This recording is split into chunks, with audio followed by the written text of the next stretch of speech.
Hello commandos, welcome to Biomentors classes online. और I hope कि यहाँ पर तुम्हारा ये जो पेपर गया है नीट 2024 का वो बहुत ही शानदार गया होगा।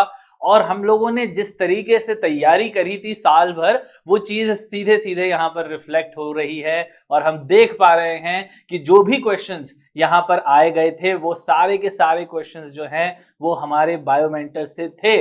और वो चीज हम नहीं, पूरे जो कमांडोज हैं वो खुद बोल रहे हैं कि ये पेपर तो पूरा का पूरा जो है बायोमेंटस से आ गया। पता नहीं क्या बायोमेंटस वालों की जुगाड़ उगाड़ तो नहीं है कहीं एनटीए वालों से। तो इस तरीके से यहाँ पर हम लोगों ने जो तैयारी करी है ये उसी चीज का रिफ्लेक्शन। तो जो भी चीज हम यहाँ पर देखते हैं और जो आता है हमारे सामने, और हमें जब कोई चीज कठिन, एक टाइम पर कठिन लगने वाली चीज जो है वो आसान लगने लगती है, इसका मतलब हमने तैयारी उसमें बहुत जोरों के करी है। और ये चीज उसका ही क्या बोलते हैं, एक एग्जाम्पल है जो इस बार हम यहाँ पर देख पा रहे हैं। ठीक है, तो देखें जरा आप एक एक करके। वैसे तो पूरा पेपर हो चुका है, बहुत ज्यादा उसमें डीप डाइव करने की जरूरत है नहीं, लेकिन फिर भी हम यहाँ पर देखेंगे, एक बार एनालाइज करेंगे प्रॉपरली कि यहाँ पर क्या चीज आई है, पिछले बार से ये कितना अलग था, क्या लेवल रहा इसमें, और कैसे कैसे क्वेश्चंस पूछे गए हैं। उन सारी चीजों के बारे में हम लोग यहाँ पर डिस्कस करना स्टार्ट करते हैं एक एक करके। तो पहला क्वेश्चन यहाँ पर देखते हैं हम लोग, यहाँ पर क्या क्या है यहाँ पर, है ना।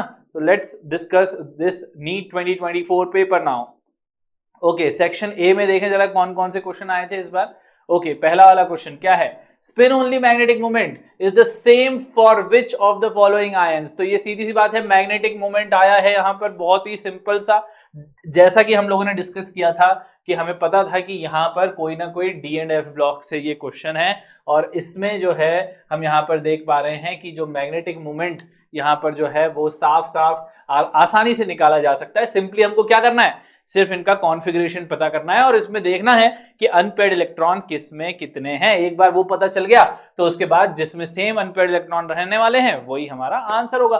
तो सब में देख लेते हैं। तो यहाँ पर जैसे टाइटेनियम 3+ है, तो टाइटेनियम 3+ का जो ऑक्सीडेशन स्टेट रहेगा या ऑक्सीडेशन स्टेट है वो तो 3+ का है, लेकिन इसका जो कॉन्फ़िगरेशन होने वाला है वो कौन सा कॉन्फ़िगरेशन होगा, वो यहाँ पर होने वाला है D1 कॉन्फ़िगरेशन। D1 कॉन्फ़िगरेशन मतलब नंबर ऑफ अनपेयर्ड इलेक्ट्रॉन कितने हैं इसके पास, 1 है। Cr2+, 4s1 3d5 ground state configuration होता है, तो 2+ करेंगे तो 4s का जाएगा और D5 में से एक जाएगा, तो इसका कॉन्फ़िगरेशन D4 का बचेगा। तो D4 कॉन्फ़िगरेशन रहेगा यहाँ पर 4s यहाँ पर Cr2+ का। Mn2+ का कॉन्फ़िगरेशन बचने वाला है D5 का, क्योंकि ये 4s2 3d5 होता है, 2+ का D5 रहेगा। Fe2+ का D6 कॉन्फ़िगरेशन होने वाला है और Sc3+ का D0 कॉन्फ़िगरेशन होने वाला है। ठीक है, तो दीज आर द कॉन्फ़िगरेशन। और उसके बाद अगर हम यहाँ पर बात करते हैं कि नंबर ऑफ अनपेयर्ड इलेक्ट्रॉन किस में सेम नहीं, क्योंकि मैग्नेटिक मूवमेंट तो वही से निकालते हैं ना, तो मैग्नेटिक मूवमेंट किस पर डिपेंड करता है, नंबर ऑफ अनपेयर्ड इलेक्ट्रॉन पर। तो नंबर ऑफ अनपेयर्ड इलेक्ट्रॉन इसमें कितने हैं, 1 है, इसमें कितने हैं 5 हैं, इसमें कितने हैं 0 है, इसमें कितने हैं 4 अनपेयर्ड इलेक्ट्रॉन, इसमें कितने हैं, इसमें भी 4 हैं। इसका मतलब हमको सेम पूछा गया ना, तो आंसर क्या हो जाएगा, बी और डी हो जाएगा। तो आंसर क्या है, बी एंड डी ओनली। बहुत ही सिंपल सा क्वेश्चन, आंसर इसका 1 होने वाला है, 1। ठीक है, बहुत ही बढ़िया। नेक्स्ट क्वेश्चन देखते हैं अब अपन। हाँ, क्या बोल रहा है, the most stable carbocation among the following is. जैसा कि हम लोगों ने डिस्कस किया था एज इट इज, वही का वही हम लोगों ने चीज डिस्कस करी थी कि स्टेबिलिटी ऑफ कार्बोकेटायन से रिलेटेड क्वेश्चन आएगा। ये चीज हमारी बात हो चुकी है और वो चीज आ गई। देखो तो यहाँ पर क्या है, अमंग द फॉलोइंग इज, तो यहाँ पर हमसे बस पूछा गया है कार्बोकेटायन की स्टेबिलिटी। यहाँ पर ये हम कार्बोकेटायन की स्टेबिलिटी यहाँ पर देखें तो इसमें क्या है, ये 2 डिग्री कार्बोकेटायन है। ठीक है, ये वाला भी 2 डिग्री कार्बोकेटायन है, ये वाला 1 डिग्री कार्बोकेटायन है और ये वाला 3 डिग्री कार्बोकेटायन है, क्योंकि यहाँ पर कार्बोकेटायन यहाँ पर है। तो सीधी सी बात है, हम जानते हैं कि कार्बोकेटायन की स्टेबिलिटी में 3 degree carbocation is most stable. तो इस वजह से हमारा आंसर क्या होने वाला है इसका, 4, सीधे सीधे 4। तो ये बढ़िया सा क्वेश्चन है जो हम लोगों ने साफ साफ डिस्कस किया था कि ये क्वेश्चन बनेगा। एक्सपेक्टेड क्वेश्चंस जब हम देख रहे थे हमारे लाइव क्वेश्चंस के दौरान, उस टाइम हम लोगों ने इस क्वेश्चन को प्रेडिक्ट कर लिया था कि स्टेबिलिटी ऑफ कार्बोकेटायन से रिलेटेड क्वेश्चन आएगा, और वो चीज आ गई यहाँ पर। देखो उसके बाद फिर यहाँ पर the boiling point of hydrides, देखो मैंने कहा था हाइड्राइड्स आएंगे, हाइड्राइड्स आएंगे यहाँ पर पी ब्लॉक से रिलेटेड, और वही चीज आई है यहाँ पर। तो साफ साफ हम देख पा रहे हैं बॉइलिंग पॉइंट ऑफ हाइड्राइड्स से रिलेटेड क्वेश्चन है। तो यहाँ पर क्या रहेगा, और ये चीज जो देखेंगे हम follows the order H2O more than H2TE, H2SE and H2S। तो ये ऑर्डर एकदम सही है। रीजन बीइंग कि जैसे जैसे बॉइलिंग पॉइंट का जो ऑर्डर रहता है वो मोलर मास पर डिपेंड करता है। और मोलर मास पर क्यों डिपेंड करता है? क्योंकि जो वो होती है ना, क्या बोलते हैं हमारी, उसको क्या बोलते हैं, जो इंटरमॉलिक्यूलर फोर्सेस होती हैं, जो वैन डर वाल फोर्सेस होती हैं, उनकी जो स्ट्रेंथ होती है वो मोलर मास पर डिपेंड करती है। तो इसलिए जैसे जैसे हम नीचे जाएंगे वैसे वैसे मोलर मास बढ़ेगा और उसका बॉइलिंग पॉइंट भी इंक्रीज होता है। ये तो बेसिक चीज रही, लेकिन इसमें कुछ एक्सेप्शंस भी आते हैं। एक्सेप्शंस तब आते हैं जब हम ये देखेंगे कि इंटरमॉलिक्यूलर फोर्सेस किसी में तो बहुत ज्यादा हो गई है, जैसे एग्जांपल वाटर। तो वाटर जो है H2O में एक्सटेंसिव 4 हाइड्रोजन बॉन्डिंग होती है यहाँ पर, और जिसकी वजह से हम यहाँ पर नोट करते हैं कि यहाँ पर जो ऑक्सीजन है यानी कि जो वाटर है उसमें हाइड्रोजन बॉन्डिंग होने की वजह से यहाँ पर इसका बॉइलिंग पॉइंट सबसे ज्यादा हो जाता है। और इस वजह से वैसे तो जब हम डाउन द ग्रुप देखेंगे तो बॉइलिंग पॉइंट बढ़ रहा है because of the increase in the molar mass, but H2O का सबसे ज्यादा इसलिए होता है, होना उसको यहाँ चाहिए था लेकिन होता यहाँ पर है because of the presence of extensive hydrogen bonding in water। तो इस वजह से ये स्टेटमेंट एकदम सही है। On the basis of molecular mass, H2O is expected to have the lower boiling point than the other members of the group, but due to the presence of extensive hydrogen bonding in H2O, it has higher boiling point। बिल्कुल बिल्कुल सही, यही चीज अपन लोग अभी discuss कर रहे थे, वही चीज लिखी हुई है। Statement 1 statement 2 both are true, answer is 1। क्या बात समझ में आ गई यहां पर? चलो नेक्स्ट क्वेश्चन की ओर बढ़ते हैं। अब लिस्ट 1 और लिस्ट 2 मैच द कॉलम। ये लो भाई, हम लोगों ने इस टाइप के क्वेश्चंस की बहुत ज्यादा प्रैक्टिस करी और मल्टीपल टाइम्स हम इन सारी चीजों की ज्योमेट्री और हाइब्रिडाइजेशन सबसे गो थ्रू कर चुके हैं। तो आई होप इसमें कोई दिक्कत नहीं आएगी तुमको या नहीं आई होगी तुमको। तो यहां पर हम देख लेते हैं, जैसे NH3 है तो NH3 हमें पता है कि this is nothing but trigonal pyramidal geometry, क्योंकि इसके पास एक लोन पेयर होता है जिसकी वजह से जो ज्योमेट्री बचती है इसके पास वो बचती है ट्रायगोनल पिरामिडल। तो इसका क्या रहने वाला है 1।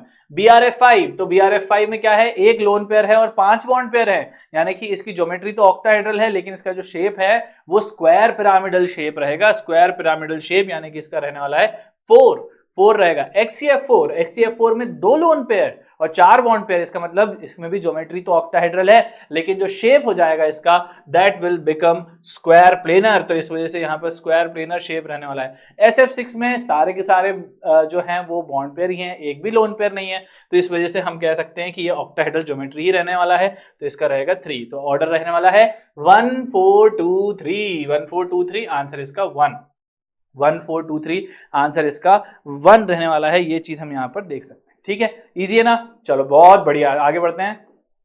उसके बाद क्या बोल रहा है, highest number of helium atoms is in. तो highest number of helium atoms पूछा गया है तो बहुत आसानी से निकाल सकते हैं। कुल मिला के हमको सारी चीजों को बस ये देखना है कि किसमें कितने नंबर ऑफ एटम्स होने वाले हैं। तो अगर तुम्हें ये पता है कि एक हर मोल में Na पार्टिकल्स हैं तो उसी के अकॉर्डिंग, और Na मतलब कितना होता है 6.022 into 10 की पावर 23। तो हम बस देख लेते हैं इन टर्म्स ऑफ Na के टर्म्स में देखें तो 4 मोल ऑफ हीलियम देखें तो यहाँ पर कितना होने वाला है, नंबर ऑफ पार्टिकल्स 4 Na होने वाले हैं। कितने होने वाले हैं 4 Na, यानी 4 into 6.022 into 10 की पावर 23। ठीक है, 4U का मतलब होता है ये तो एक ही आइटम की बात कर रहा है। तो 4U ऑफ हीलियम मतलब 4 यूनिट मास, यानी कि 4 जो रहने वाला है उसका मोलर जो एटॉमिक मास है वो 4 का ही है, 4U रहेगा। तो डेफिनेटली ये सिर्फ 1 एटम को रिप्रेजेंट कर रहा है, ओनली 1 एटम को रिप्रेजेंट कर रहा है। ठीक है, फिर अगर बात करें 4 ग्राम हीलियम की तो 4 ग्राम ऑफ हीलियम मतलब यहां पर ये मोल 1 मोल को रिप्रेजेंट कर रहा है because molar mass of helium is 4, that means 1 mole of helium is of 4 gram, 1 atom is of 4U and 1 mole is of 4 ग्राम। तो इस वजह से इसका जो हो जाएगा वो हो जाएगा 1 मोल। 1 मोल का मतलब क्या होगा 1 Na, यानी कि Na एटम्स रहने वाले हैं इसमें, 1 Na एटम्स रहने वाले हैं इसमें। 2.271 into 2.27 litre of helium at STP की बात कर रहा है। तो सीधी सी बात है कि हम जानते हैं कि STP पर जो 1 मोल होता है वो 1 मोल किसका होता है 22.7 लीटर का। बट अगर यहां पर 2.27 है इसका मतलब ये 0.1 लीटर की बात, 0.1 मोल की बात कर रहा है, और 0.1 मोल का मतलब 0.1 Na एटम्स है कि नहीं। तो इस वजह से अगर हम यहाँ पर ये देखें कि सबसे ज्यादा नंबर ऑफ हीलियम एटम्स कहाँ होंगे तो सीधी सी बात है इसमें सबसे ज्यादा हीलियम एटम्स हैं। हमारा आंसर स्ट्रेट फॉरवर्ड 1 हो जाएगा। क्या बात समझ में आ गई यहाँ पर, है कि नहीं? पक्का ना? चलो फिर क्या बोल रहा है ये, identify the correct reagents that would bring about the following transformation. तो यहां पर क्या हो रहा है पहले तो देखो, यहां हो क्या रहा है। तो यहां पर अगर हम देखें तो यहां अल्कीन से बन रहा है अल्डिहाइड, अल्कीन से बन रहा है अल्डिहाइड। तो अब ये कैसे बनाना है, तो सबसे पहले हमको कहीं ना कहीं जो है अगर 2 स्टेप में करना है तो 2 स्टेप में कहीं ना कहीं हम ये देखेंगे कि पहले तो अल्कीन से हमको अल्कोहल में कन्वर्ट करना पड़ेगा, और अल्कोहल में कन्वर्ट करने के लिए हमको यहां पर इसका या तो हम क्या बोलते हैं मार्कोनिकॉव एडिशन ऑफ वाटर करवा देते हैं, ठीक है। लेकिन अगर मार्कोनिकॉव एडिशन ऑफ वाटर करवाया तो इसमें जो OH जाएगा वो यहां जाएगा, समझना बात को, OH कहां जाएगा, यहां जाएगा। लेकिन उससे क्या होगा कि ये बनेगा 2 डिग्री अल्कोहल, और 2 डिग्री अल्कोहल बनने की वजह से जब हम उसका फर्दर ऑक्सीडेशन करेंगे तो हमको कीटोन मिलेगा, लेकिन हमें बनाना क्या है, अल्डिहाइड। तो इस वजह से हम यहां पर कोशिश करेंगे कि जो अल्कोहल बनाए वो कैसा होना चाहिए, वो होना चाहिए यहाँ पर 1 डिग्री अल्कोहल। और 1 डिग्री अल्कोहल बनाने के लिए हमको यहाँ एंटी मार्कोनी एडिशन करवाना पड़ेगा वाटर का, जिसके लिए हम हाइड्रोबोरेशन ऑक्सीडेशन करेंगे।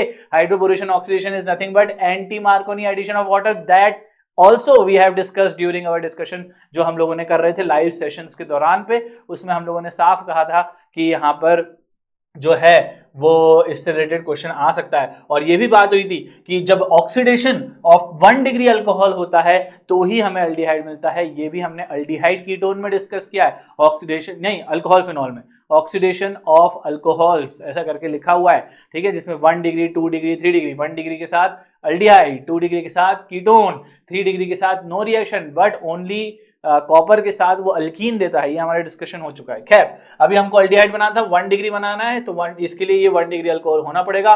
तो और 1 डिग्री अल्कोहल के लिए यहाँ पर एंटी मार्कोनी एडिशन करवाना पड़ेगा, जो हाइड्रोबोरेशन ऑक्सीडेशन से हो सकता है। तो इस वजह से अगर हम देखें तो हाइड्रोबोरेशन ऑक्सीडेशन यहाँ पर 2 स्टेप में हो रहा है। यहाँ पर देखो अगर केवल H2OH+ करेंगे तो ये मार्कोनिकॉव एडिशन ऑफ वाटर हो जाएगा, तो this is not going to be used. अब या तो ये होगा या तो ये होगा, एंटी मार्कोनी करवाना है इसलिए पेरोक्साइड इफेक्ट भी लगेगा यहाँ पर H2O2, ठीक है। तो ये चीज यहाँ पर देखी।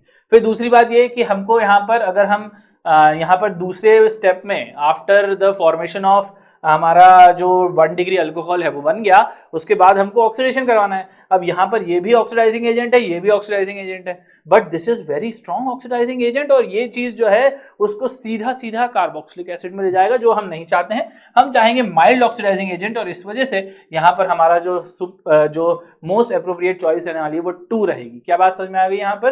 तो इन दोनों में हमने इसको क्यों चुना, क्योंकि this is mild and this is very very strong, that will convert जो अल्कोहल्स हैं उनको सीधा कार्बोक्सिलिक एसिड में ले जाएगा। क्या बात समझ में आ गई यहाँ पर? इसलिए हम यहाँ पर कोशिश करेंगे यहाँ पर 2 रहे इसका आंसर, ठीक है। ओके आंसर इसका 2 रहेगा। ओके फिर क्या बोल रहा है यहाँ पर लिस्ट 1 को लिस्ट 2 से मैच करना है, तो आइसोथर्मल प्रोसेस है, आइसोथर्मल प्रोसेस, आइसोकोरिक प्रोसेस, यहाँ पर ये चीज जो है तो आइसोथर्मल प्रोसेस में हम यहाँ पर देखेंगे, ये तो बहुत ही स्ट्रेट फॉरवर्ड थर्मोडायनेमिक्स का क्वेश्चन है, very very straight forward question.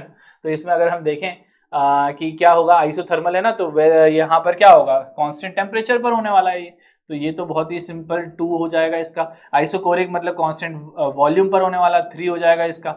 ये तो आंख बंद करके भी लगा सकते हो तुमने, आंख बंद करके लगाओगे तो गलत गोला भर जाएगा, ठीक है। आइसोबारिक जो है वो यहाँ पर 4 हो जाएगा, और एडियाबैटिक जो है वो नो हीट एक्सचेंज वाली प्रोसेस है, 1 हो जाएगा। तो इसका ऑर्डर रहने वाला है 2 3 4 1, 2 3 4 1, 4 is the answer of this question. समझ गए ना? ठीक है। अब क्या बोल रहा है, which one of the following alcohols reacts instantaneously with Lucas reagent। देखो ये भी डिस्कशन हुआ था हमारा क्लास के दौरान, और ये जो लाइव सेशन में मैंने साफ बोला, सबसे पहला एक्सपेक्टेड क्वेश्चंस में से सबसे पहला जो हम लोगों का डिस्कस हुआ था वो यही था, लूकास टेस्ट। लूकास टेस्ट आ गया यहाँ पर, तो यहाँ पर कैसे करना है चलिए देखें क्या होगा ये। तो लूकास रिएजेंट होता क्या है, लूकास रिएजेंट यही होता है ना कि 3 डिग्री के साथ तुरंत आ जाएगा, 2 डिग्री के साथ कुछ देर बाद, और 1 डिग्री के साथ कुछ नहीं। तो यहाँ पर 1 डिग्री के साथ ये 1 डिग्री वाला है ना, दिस इज 1 डिग्री, तो यहाँ पर ये 1 डिग्री वाला तो नहीं देगा। 2 डिग्री वाला है तो 2 डिग्री वाला 5-10 मिनट बाद देगा।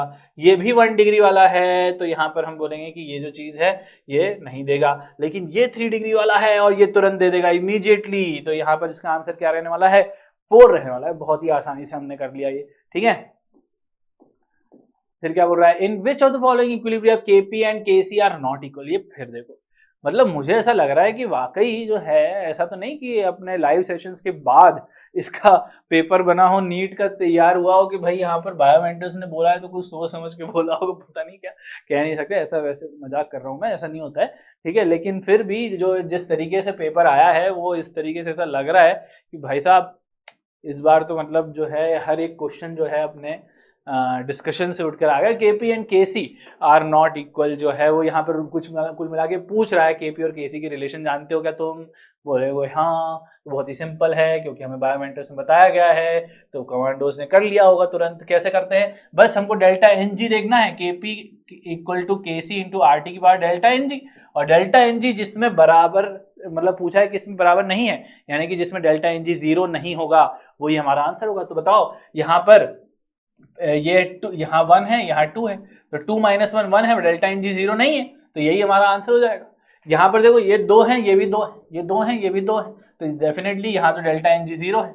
यहाँ पर ये 2 है, ये भी 2 है, यहाँ पर भी डेल्टा एन जी 0 है, यहाँ पर 2 है और यहाँ पर भी 2 है, तो यहाँ पर भी डेल्टा एन जी 0 है, तो हमारा आंसर स्ट्रेट फॉरवर्ड 1 हो जाना है। 1 will be the answer this question, PCL 5 वाला, ठीक है। मैच लिस्ट 1 विद लिस्ट 2, तो लिस्ट 1 को लिस्ट 2 से मैच करना है हमको यहाँ पर, तो बहुत ही सिंपल सी बात है, तो स्ट्रक्चर ऑफ एटम का क्वेश्चन है और बहुत ही स्ट्रेट फॉरवर्ड आसानी से आ गया है कि जो क्या बोलते हैं हमारे क्वांटम नंबर्स हैं, ये भी डिस्कशन हुआ है। क्वांटम नंबर्स, अब क्या पता है बार बार बोलना भी अच्छा नहीं लगता, क्योंकि अब क्या बोलो, मतलब हर क्वेश्चन ही अब वहां से आ गया तो मैं क्या बोलूँगा, ठीक है। तो यहाँ पर जो हमारा वो है क्वांटम नंबर्स, उससे सीधी सी बात है क्वेश्चन आए हैं कि ये क्या कर रहे हैं, ये क्या दर्शाते हैं। तो अगर हम देखें एन प्रिंसिपल क्वांटम नंबर क्या बताता है, साइज ऑफ ऑर्बिटल, तो क्या हो जाएगा इसका 2। एल क्या होता है, एजीमुथल क्वांटम नंबर, और वो बताता है हमें शेप, तो हो जाएगा 1। तो B spin quantum number, spin quantum number क्या बताता है, स्पिन ऑफ इलेक्ट्रॉन 4, और ए हो जाएगा ओरिएंटेशन ऑफ ऑर्बिटल, है ना, कि 3 डायमेंशन में कहां पर है, तो इसका ऑर्डर होना है यहाँ पे 3, तो 3 4 1 2 3 4 1 2 3 4 1 2, B is the answer this question, second is the answer this question. समझ गए बात को, ठीक है, ओके।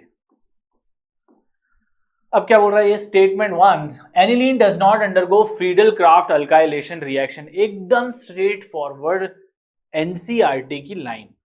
ये भी जब हमारे लाइव लेक्चर्स हो रहे थे तो उसके दौरान मैंने जब एनसीईआरटी मैंने तो अमाइंस ही खोल के बता दी थी, और उसमें अलग से मैंने इस लाइन के लिए स्टार लगवाया था कि इससे क्वेश्चन बनेगा, और वो देखो बन गया। तो फ्रीडल क्राफ्ट असाइलेशन नहीं देते हैं यहाँ पर, Friedel craft alkylation aniline does not give, और यहाँ पर जो गैब्रियल सिंथेसिस में भी एनिलीन को प्रिपेयर नहीं किया जा सकता क्योंकि ये अराइल अमाइन है और अराइल अमाइन नहीं बनाया जा सकता है। ये चीज भी साफ साफ एनसीईआरटी में लिखी हुई है जो हम लोगों ने डिस्कशन करा था। तो ये स्टेटमेंट भी सही है, both the statements are correct, answer इसका 1 होगा, ठीक है। फिर क्या बोल रहा है, intramolecular hydrogen bonding is present in, तो अब ये बात बहुत ही सिंपल तरीके से केमिकल बॉन्डिंग से रिलेटेड क्वेश्चन है। इंट्रामोलिकुलर हाइड्रोजन बॉन्डिंग यानी कि मॉलिक्यूल के आपस में ही, तो यहाँ पर ये चीज किसमें होती है, ये चीज हमारी होती है क्या बोलते हैं ऑर्थोनाइट्रोफिनॉल में। Orthonitrophenol is very very famous example of intramolecular hydrogen bonding, क्योंकि ये यहाँ पर हाइड्रोजन और ऑक्सीजन के बीच में यहाँ पर हो जाता है। बाकी सब में होता यह है कि ज्योमेट्री अलाउ नहीं करती है उनको हाइड्रोजन बॉन्डिंग के लिए, लेकिन इसमें पास पास होते हैं तो यहाँ पर हाइड्रोजन बॉन्डिंग हो जाती है, ठीक है, और इस वजह से इनके बॉइलिंग पॉइंट पर भी असर पड़ता है, ये भी डिस्कशन हुआ है अपना। तो आंसर इसका 1 रहने वाला है, ठीक है, ओके।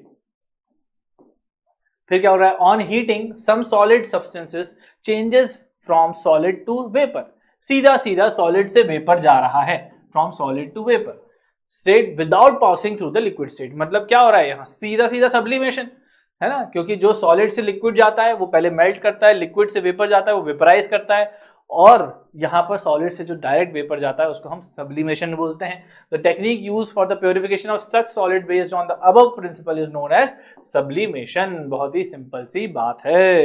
एनसीईआरटी में पीओसी का जो हम लोगों ने डिस्कस किया था, एनसीईआरटी खोल के डिस्कस करी थी, वहां से सीधा सीधा क्वेश्चन है ये, ठीक है, okay. In which of the following processes entropy increases, किसमें एंट्रोपी बढ़ रही है, तो ये बात बहुत ही आसान सी है, एंट्रोपी बढ़ना मतलब रैंडमनेस का बढ़ना।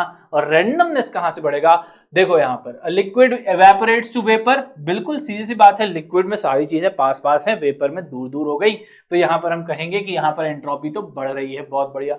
Temperature of crystalline solid lowered from 130 to 0 kelvin. अब अगर तुम मानो या ना मानो, ये चीज हमारे डिस्कशन के दौरान लाइव सेशन में मैंने थर्मोडायनेमिक्स जब डिस्कस कर रहा था तो उसमें एक्सपेक्टेड क्वेश्चन के अंदर अगर तुम देखोगे तो मैंने यहां पर एक लिखा था गट फीलिंग करके, और उसमें क्या लिखा था पता है, जाकर के देखना एक बार। गट फीलिंग ये कह रही थी कि थर्ड लॉ ऑफ थर्मोडायनेमिक्स से स्टेटमेंट बेस्ड क्वेश्चन आएगा। ये रहा, पूछा भी था बच्चों ने कि थर्ड लॉ ऑफ थर्मोडायनेमिक्स क्या होता है, तो मैंने एक्सप्लेन भी किया था। तो ये जो चीज है इस तरीके से जो बताया गया है यहाँ पर, टेम्परेचर, कई बार आश्चर्य होता है कि यहाँ पर क्या है, ठीक है, temperature crystalline solid lower from 130 to 0 kelvin. अब सीधी सी बात है कि अगर 0 केल्विन पर यहाँ पर एंट्रोपी 0 है as per the third law, तो सीधी सी बात है कि जब हम टेम्परेचर इंक्रीज करेंगे तो एंट्रोपी बढ़नी है, तो एंट्रोपी तो बढ़ेगी। यहाँ पर एंट्रोपी इंक्रीज हो रही है, यहाँ पर एंट्रोपी इंक्रीज हो रही है। यहाँ पर देखें क्या है, NaHCO3 सॉलिड से यहाँ पर ये चीज जो है टूट गया। अब जब ये टूट गया यहाँ पर तो ये बिखरा है, तो हम यहाँ पर बोल सकते हैं कि NaHCO3 Na2CO3 जब बिखर गया है तो यहाँ पर एंट्रोपी इंक्रीज हो रही है, रैंडमनेस बढ़ रहा है, तो ये भी, इसमें भी एंट्रोपी इंक्रीज हो रही है। और यहाँ पर अगर देखते हैं Cl2 से Cl जो है, एक मिनट, जो ये चीज थी बी वाला, temperature of a crystalline solid lowered from 132, तो इसमें तो कम हो रही है, इसमें इंक्रीज नहीं हो रही है, अपन ने उल्टा समझ लिया इसको, 0 टू 130 समझ लिया, 130 टू 0 में ये चीज जो है वो हो रही है, 130 टू 0 में तो कम हो रही है, 130 टू 0 में कम हो रही है, अपन से एंट्रोपी इंक्रीज का पूछा, तो यहाँ बिल्कुल ठीक है, तो ये चीज में तो कम हो रही है, तो इसलिए ये हमारा आंसर नहीं होगा। Cl2 से 2Cl, यहाँ पर भी एंट्रोपी बढ़ रही है क्योंकि दो अलग अलग एटम्स जो हैं वो अलग अलग हो रहे हैं, तो इस टाइप के क्वेश्चन ये पहले भी पूछे जा चुके हैं पास्ट ईयर्स में, तो ये फिर से रिपीट क्वेश्चन है।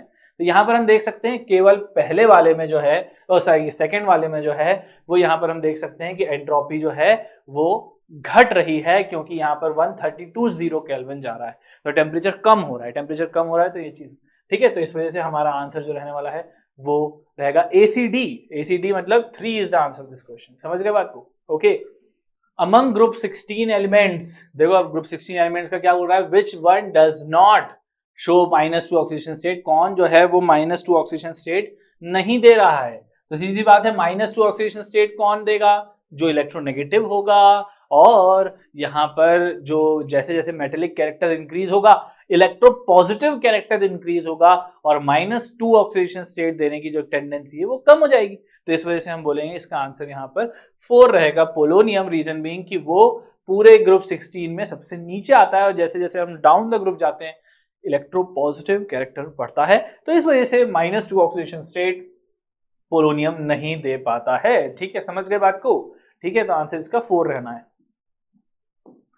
फिर क्या है, match the list 1 with list 2, यहाँ पर हमको कन्वर्ट करना है जो भी ये चीज है इसको फेराडेज में।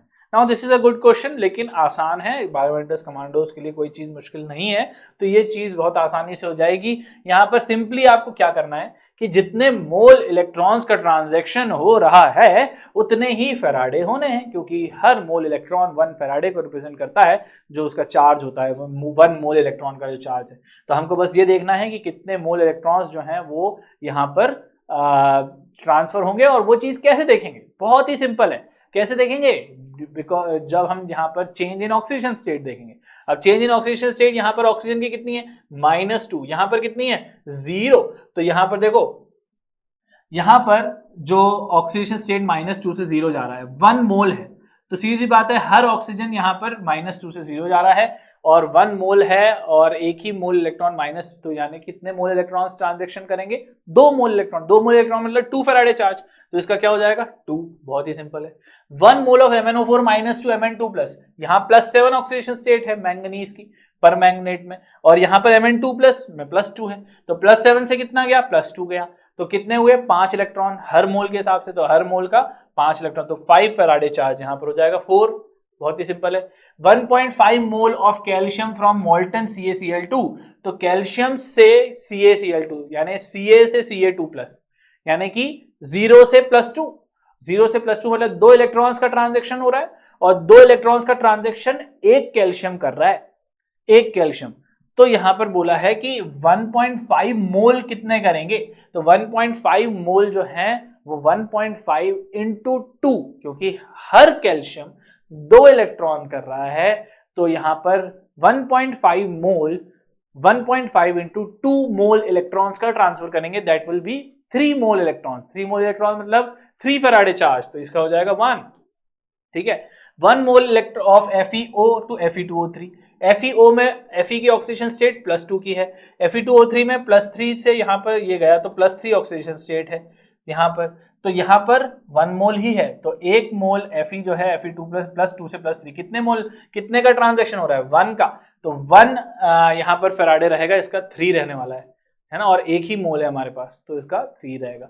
ठीक है, मतलब 1 फैराडे रहेगा, तो आंसर हो जाएगा 2413। बहुत ही सिंपल तरीके से कर लिया, 2413। ओके, आंसर इसका 1 है। क्या बात समझ में आ गई यहाँ पर, क्या बात समझ में आ गई? ठीक है, आसान क्वेश्चन। फिर क्या है, arrange the following elements in increasing order of electronegativity. तो इलेक्ट्रोनेगेटिविटी का क्वेश्चन यहाँ पर आया है, तो हमको एलिमेंट्स देख लेने हैं, उसके बाद हमको जमाना है। तो यहाँ पर देख लेते हैं कहाँ कहाँ है, जैसे कार्बन, उसके बाद फिर उसके नीचे आता है सिलिकॉन, फिर नाइट्रोजन उसके बाद आता है, फिर ऑक्सीजन आता है, फिर फ्लोरीन आता है। तो सीधी सी बात है, हम डाउन द ग्रुप जाते हैं तो इलेक्ट्रोनेगेटिविटी घटती है, लेफ्ट टू राइट जाते हैं तो इलेक्ट्रोनेगेटिविटी बढ़ती है। तो यहाँ पर अगर देखें तो यहाँ पर फ्लोरीन की इलेक्ट्रोनेगेटिविटी सबसे ज्यादा होगी और सिलिकॉन की सबसे कम होगी। तो silicon, carbon, nitrogen, oxygen, fluorine, यही ऑर्डर रहने वाला है यहाँ से यहाँ का। ठीक है, तो इस तरीके से हम देखेंगे तो सिलिकॉन सबसे पहले, then carbon, then nitrogen, then oxygen, then fluorine, answer इसका 1। ठीक है, तो बड़ी आसानी से कर लिया अपन ने। ओके, क्योंकि इलेक्ट्रोनेगेटिविटी पूछा गया है अपन से। ठीक है, फिर क्या है, a compound with a molecular formula of C6H14, ठीक है, has 2 tertiary carbons, it's IUPAC name is going to be what. तो यहाँ पर बहुत IUPAC से आ गया क्वेश्चन, बहुत ही सिंपल है, C6 है ना, 6 कार्बन अपन को जमाने, और जो कोने वाले हैं वो सबके दोनों के दोनों टर्शरी है। तो टर्शरी है मतलब कि यहाँ पर C, ये C और ये C, तो ये टर्शरी हो गया।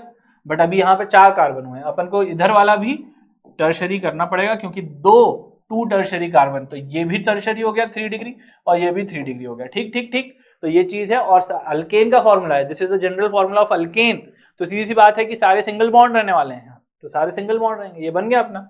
तो यहाँ पर इसका नामकरण क्या हो जाएगा, इसका नाम हो जाएगा, देखो ये चीज क्या हो जाएगी, ब्यूटेन, और 2 और 3 पे लगा है कार्बन मतलब मिथाइल, तो 2,3 डाइमिथाइल ब्यूटेन इसका आंसर होने वाला है। C is the answer this question, 2,3 dimethyl butane, answer 3। Okay, ठीक है, फिर क्या है, फेलिंग सॉल्यूशन ए इज। तो यहाँ पर देखो फेलिंग सॉल्यूशन, अब यहाँ पर अल्डिहाइड कीटोन से क्वेश्चन है, यहाँ पर जो हमने देखा है फेलिंग सॉल्यूशन। तो फेलिंग सॉल्यूशन 2 टाइप के होते हैं, एक Fehling solution A, Fehling solution B. Fehling solution A जो होता है that is aqueous copper sulphate solution, aqueous copper sulphate होता है। और जो फेलिंग सॉल्यूशन बी होता है वो होता है रोशेल सॉल्ट, जिसे हम बोलते हैं सोडियम पोटेशियम टार्टरेट, वो होता है बी, फेलिंग सॉल्यूशन बी। ठीक है, तो अपन को फेलिंग सॉल्यूशन ए की बात पूछी गई है, तो एक्वस कॉपर सल्फेट इसका आंसर होने वाला है। अगर यहाँ पर पूछता फेलिंग सॉल्यूशन बी तो हमारा आंसर सी हो जाता। ठीक है, मतलब 3 हो जाता है इसका आंसर। ओके, समझ गए बात को। तो अभी इसका आंसर क्या रहना है, ए होना है, 1 होना है मतलब। ठीक है, अब क्या है, activation energy of any chemical reaction can be calculated if one knows the value of. तो यहां पर देखो, अब यहां से हम एक्टिवेशन एनर्जी की बात कर रहा है। अब यहाँ पे हम जानते तो हैं एक्टिवेशन एनर्जी हमारा आता है अरेनियस इक्वेशन में। अरेनियस इक्वेशन का फॉर्मूला होता है K इज इक्वल्स टू क्या बोलते हैं, A इंटू ई की पावर माइनस ए बाय आर टी। अब उसे बोला है कि अगर हमको एक्टिवेशन एनर्जी पता करनी तो आपको क्या पता होना जरूरी है। क्या आपको rate constant eight standard temperature पता चल जाए तो क्या आप निकाल सकते हो? नहीं। अगर आपको रेट कांस्टेंट पता है और स्टैंडर्ड टेम्परेचर भी पता है लेकिन आपको ए नहीं पता तो दिस इज नॉट सफिशिएंट, ये सफिशिएंट नहीं है। ठीक है, एक्टिवेशन एनर्जी। ठीक है, तो इसलिए हमको पता करना पड़ेगा दूसरी चीजें भी, तो ये सफिशिएंट नहीं है।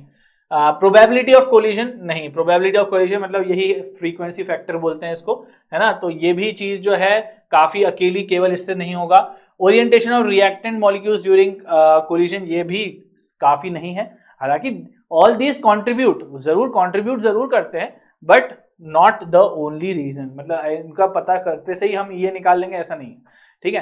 Rate constant at two different temperatures, अगर हमको rate constant two different temperature पे पता चल जाए तो क्या हम निकाल सकते हैं? बिल्कुल। अगर हम इसी का एक दूसरा जो दो रेट कांस्टेंट डिफरेंट टेम्परेचर वाला फॉर्मूला देखें तो log K2/K1 होता है is equals to EA upon 2.303 R, और फॉर्मूला होता है 1/T1 माइनस 1/T2। तो क्या हमको डिफरेंट टेम्परेचर और रेट कांस्टेंट दोनों ही टेम्परेचर पे पता चल जाए, यानी हमें K2 पता चल जाए, K1 पता चल जाए, T1 पता चल जाए, T2 पता चल जाए, तो हम निकाल सकते हैं ये, बिल्कुल निकाल सकते हैं, क्योंकि R की वैल्यू तो नोन है। तो इस वजह से इस फॉर्मूले के हिसाब से अगर हमको K2 K1 और T1 T2 पता है ना, rate constant at two different temperature पता है, तो हम यहाँ पर पता कर सकते हैं EA की वैल्यू, इसलिए हमारा आंसर होना है इसका 4। ओके, समझ गए बात को? तो ये क्वेश्चन से ये भी चीज हमारी डिस्कशन हुआ है लेक्चर में, है ना। इससे रिलेटेड एक न्यूमेरिकल भी आया है जो हम अभी डिस्कस करेंगे, तो वो चीज भी तुम देखोगे कि यहाँ पर आया है, ठीक है। फिर क्या है, which plot of ln k versus 1/t is consistent with Arrhenius equation. तो सीधी बात है कि ln k वर्सेस 1/t, यहाँ पर हम लोगों का डिस्कशन हुआ था कि ग्राफ से रिलेटेड एक क्वेश्चन आएगा और वो चीज आ गई, और हमने कहा था या तो ln k वर्सेस 1/t से आएगा या log k वर्सेस 1/t से, किसी एक से क्वेश्चन आने की उम्मीद है, और वही चीज हुआ, ln k वर्सेस 1/t से क्वेश्चन आया। तो हम जानते हैं कि कैसे लिखेंगे, ln k is equals to ln a minus EA/RT, ये रहता है हमारा जो है formula ln k versus 1/t। तो ln k वर्सेस 1/t को अगर देखेंगे तो ln k और 1/t के बीच में जो है वो स्ट्रेट लाइन की इक्वेशन है, और स्ट्रेट लाइन में जो हमारा स्लोप बन रहा है वो नेगेटिव स्लोप है, and that means ln k versus 1/t जो है वो स्ट्रेट लाइन गिरता हुआ ग्राफ बनना है। हमारा आंसर 4 रहने वाला है इसका, समझ गए बात? 4 रहने वाला है इसका आंसर, ठीक है। अब क्या बोल रहा है, लिस्ट 1 को लिस्ट 2 से मैच करना है, तो ठीक है कर लेते हैं। तो यहाँ पर रिएक्शन क्या है, तो रिएक्शन में हम यहाँ पर देख रहे हैं कि अल्कीन है, अल्कीन से हमको कीटोन मिल रहा है, यानी कि यहाँ पर क्या हो रहा होगा बच्चों, ओजोनोलिसिस हो रहा होगा, ओजोनोलिसिस हो रहा होगा यहाँ पर। तो ओजोनोलिसिस के लिए O3 ZnO2, यहाँ पर 4, ये रहेगा इसका 4, है ना, ओजोनोलिसिस। फिर उसके बाद बेंजीन से बनाया है यहाँ पर ये कीटोन बन रहा है, तो यहाँ पर असाइलेशन हो रहा है इसका। तो यहाँ पर सीधी सी बात है, एक बेंजीन में ये चीज आकर के जुड़ रही है ना, तो सीधी सी बात है ये चीज जब आ रही है तो ये कहाँ से आ रही होगी, असाइलेशन से। तो यानी कि ये चीज की होगी फ्रीडल क्राफ्ट असाइलेशन, और ये चीज यहाँ पर जोड़ दी है ना, तो यहाँ पर इसका आंसर होने वाला है 1। फिर अल्कोहल से कीटोन बना रहे हैं, अल्कोहल से कीटोन बनाने के लिए यहाँ पर हम देख रहेंगे कि हमको एक माइल्ड ऑक्सीडाइजिंग एजेंट की जरूरत पड़ेगी, और वो चीज हमको कौन प्रोवाइड कर रहा है, 2। तो देखो ऑक्सीडेशन ऑफ अल्कोहल से रिलेटेड दो क्वेश्चन आ गए यहाँ, तो ये हो गया 2।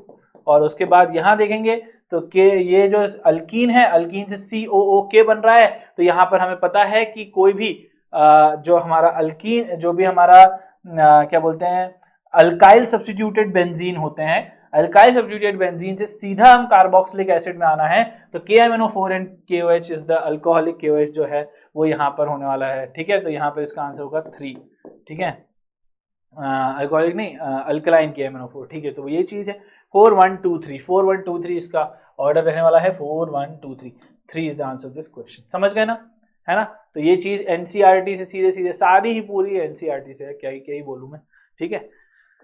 उसके बाद the compound that will undergo SN1 reaction with fastest rate, तो देखो SN1 के बारे में बात हुई थी कि यहाँ पर ये आएगा इससे रिलेटेड क्वेश्चन, तो आ गया है, और SN1 है, इसका मतलब यहाँ पर फॉर्मेशन ऑफ कार्बोकैटायन होना है, और फॉर्मेशन ऑफ कार्बोकैटायन का जो रेट है वही डिसाइड करेगा कि कौन सी रिएक्शन जो है फास्ट SN1 देगी, and that will depend on the stability of the carbocation, and stability of carbocation is follows the order of 3 degree 2 degree 1 degree.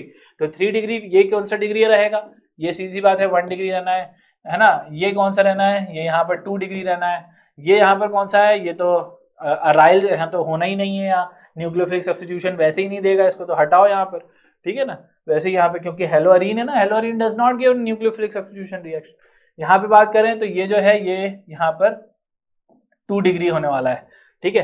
अब यहाँ पर कौन सा जो वो है, देखो ये 2 डिग्री तो है, लेकिन यहाँ पर ये देखो कि ये बेंजाइल कार्बोकैटायन बनने वाला है, यहाँ पर बेंजीन लगा हुआ है, ये भी 2 डिग्री है, बट द पॉइंट इज कि यहाँ पर ये सिर्फ क्या बोलते हैं, आई इफेक्ट से सब वो रहेगा, स्टेबलाइज रहेगा, लेकिन ये रेजोनेंस से स्टेबलाइज है, और इस वजह से हमारा आंसर रहेगा ये, क्योंकि this is more stable carbocation.